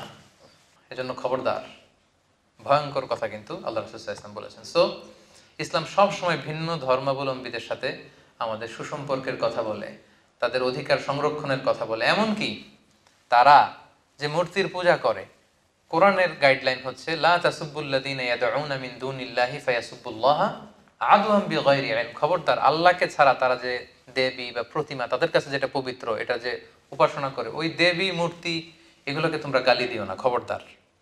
এটা কোরআনের টোনস। কোরআনের অনেকগুলো খুব স্ট্রিক্ট ডুজ অ্যান্ড ডোনস আছে। কোরআন বলেছে খবরদার, ওদের প্রতিমা, ওদের মূর্তি, ওদের দেবদেবী এগুলোকে গালি দিও না। দিলে কি হবে? ওরা আল্লাহকে গালি দিবে, ফলে তুমি কেমন যেন আল্লাহরে গালি খাওয়ানোর কারণ হলা, ঠিক কিনা? কারণ তুমি তো ওদের দেবীকে গালি না দিলে ওরা তোমার আল্লাহর গালি দিত না। তার মানে অমুসলিমদের সাথে যদি আমরা খারাপ আচরণ করি, তাদের দেবদেবীকে যদি আমরা গালি দেই, তাহলে কেমন যেন আমরা নিজেরা ইসলামকে ছোট করলাম। ইসলাম আমাদেরকে এটা শিক্ষা দেয়নি। ইসলাম সবসময় সহমর্মিতার কথা বলে, সাম্প্রদায়িক সম্প্রীতির কথা বলে, ধর্মীয় সহাবস্থানের কথা বলে, ইন্টারফেথ ডায়ালগের কথা বলে, যেগুলোকে সামনে রেখে আমরা একসাথে হতে পারি। ইসলামের মৌলিক শিক্ষার সাথে অন্য ধর্মের সাথে যে শিক্ষাগুলো মিল আছে, এগুলোকে সামনে নিয়ে কিন্তু আমরা একসাথে বসতে পারি, একসাথে কাজ করতে পারি। তাহলে সংঘাত এগুলো কমে যাবে। কথা বুঝতে পেরেছেন সবাই? তাহলে সংক্ষেপে যদি বলি, আমাদের স্বাভাবিক বন্ধুত্বে কোনো সমস্যা নেই, কিন্তু গার্ডিয়ানশিপ, লয়াল গার্ডিয়ানশিপ মানাতে সমস্যা। কি বলেন? এরপর ধরেন আমাদের সামাজিক যে ডিলিংস, আমাদের আমাদের যে রাজনৈতিক ডিলিংস, আমাদের অর্থনৈতিক যে ডিলিংস, এগুলোতে কোনো সমস্যা নেই। আমাদের আশেপাশে যদি অন্য ধর্মাবলম্বী আমাদের কোনো প্রতিবেশী থাকে, প্রতিবেশীর যে হক, এটা কিন্তু আমাদেরকে আদায় করতে হবে।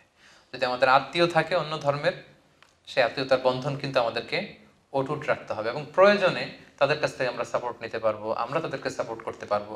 এবং ইসলাম আমাদেরকে এতটা ছোট মন মানসিকতার হতে বলেনি যে অন্য ধর্মের কেউ একটা ভালো কাজ করলো, তার ধর্ম ভিন্ন বিদায় আমি তার প্রশংসা করব না, তার এপ্রিসিয়েট করব না, এটা নয়। বরং আমি এপ্রিসিয়েট করতে পারবো, এমনকি আমরা তাদেরকে গিফট করতে পারবো। তারা কোনো গিফট দিলে সেটাও কিন্তু আমরা নিতে পারবো। আর আমরা যদি কোনো আমাদের মুসলিম স্টেট থাকে, সেখানে যদি অন্য ধর্মের লোকজন থাকে, তাদের সর্বোচ্চ রাইট দেওয়া রাষ্ট্রীয় আইনে, এটা কিন্তু আমাদের দায়িত্ব। আমাদের বাংলাদেশে যে ঘটনাগুলো ঘটছে, এটা কিন্তু খুবই দুঃখজনক। এগুলোর সাথে কোনো প্রকৃত মুসলমানের এখানে সম্পৃক্ততা থাকতে পারে না। এটা একটা বিশাল কনস্পাইরেসির অন্তর্ভুক্ত। সো আমাদেরকে সাবধানে থাকতে হবে, খুব ট্যাক্টফুলি এগুলোকে আমাদের হ্যান্ডেল করতে হবে। আর তার পাশাপাশি একই দেশে যদি অনেকগুলো ধর্মের লোক থাকে, সেক্ষেত্রে আমরা বলি যে এমনভাবে আমাদের নিজস্ব স্বকীয়তাকে বজায় রাখা, তাদের সাথে মিশতে যে সামাজিক মেলামেশা করতে যে আমরা যেন আমাদের স্বকীয়তাকে না হারাই। বিশেষ করে ইসলামের শিরকের গুনাহ সবচেয়ে বড় গুনাহ। আল্লাহ সব মাফ করেন, কিন্তু শিরকের গুনাহকে তিনি কখনো মাফ করেন না। তাদের যেখানে দেবদেবীর পূজা হচ্ছে, এটা তাদের কাছে ধর্মীয় অনুষ্ঠান, পবিত্র, কিন্তু আমরা কিন্তু সেখানে উপস্থিত থাকতে পারবো না। আমাদের তাওহীদের মধ্যে কোনো ধরনের ঘাটতি হয়, এটা প্রশ্নবিদ্ধ হয়, এমন কোনো কাজ কিন্তু আমরা কখনো করতে পারবো না। তারা শান্তিপূর্ণভাবে তাদের ধর্ম তারা পালন করবে, আমরা শান্তিপূর্ণভাবে আমাদের ধর্ম পালন করবো। They have their faith, we have our faith. আল্লাহ তাআলা খুব স্পষ্টভাবে বলেছেন, লাকুম দীনুকুম ওয়ালিয়া দীন। তারা তাদের ধর্ম সুন্দরভাবে পালন করবে, আমরা আমাদের ধর্ম সুন্দরভাবে পালন করব। এবং এটাই হচ্ছে ইসলামের সাম্প্রদায়িক সম্প্রীতির শিক্ষা। ইসলাম সব সময় আমাদেরকে অন্য ধর্মের প্রতি শ্রদ্ধাশীল হতে বলে এবং ধর্মীয় সহাবস্থানের কথা বলে, মিলেমিশে একসাথে থাকবার কথা বলে। ইসলাম কখনোই দাঙ্গা, হাঙ্গামা, বিরোধ এগুলোতে কখনো জড়ানোর ব্যাপারে কিন্তু আমাদেরকে উৎসাহিত করে না। And this is the true essence of Islam. আল্লাহ তাআলা আমাদের সবাইকে কথাগুলো বোঝার ও আমল করার তৌফিক দান করুক। যতগুলো কথা বলেছি কোরআন সুন্নাহর আলোকে, দলিল ভিত্তিক বলেছি, তারপরেও আমার মনের অজান্তে কোনো মিস ইনফরমেশন যদি আমার মুখ ফসকে বেরিয়ে যায়, সেগুলো যেন আল্লাহ পাক আপনাদের স্মৃতিপট থেকে মুছে দেয়। আমরা পড়ি আমিন। আর সত্য, সুন্দর, কল্যাণ করে ইসলামের পক্ষে যা বললাম, তার সবগুলো আল্লাহ তাআলা প্রথমে আমাকে আমলের তৌফিক দান করুক এবং আপনাদের সবাইকে আমলের তৌফিক দান করুক। আমরা পড়ি আমিন। হাদা মা ইনদি ওয়াল ইলমু ইনদাল্লাহ আলাইহি তাওয়াক্কালতু ওয়া ইলাইহি উনীব। ওয়াসসালামু আলাইকুম ওয়া রাহমাতুল্লাহি ওয়া বারাকাতুহু।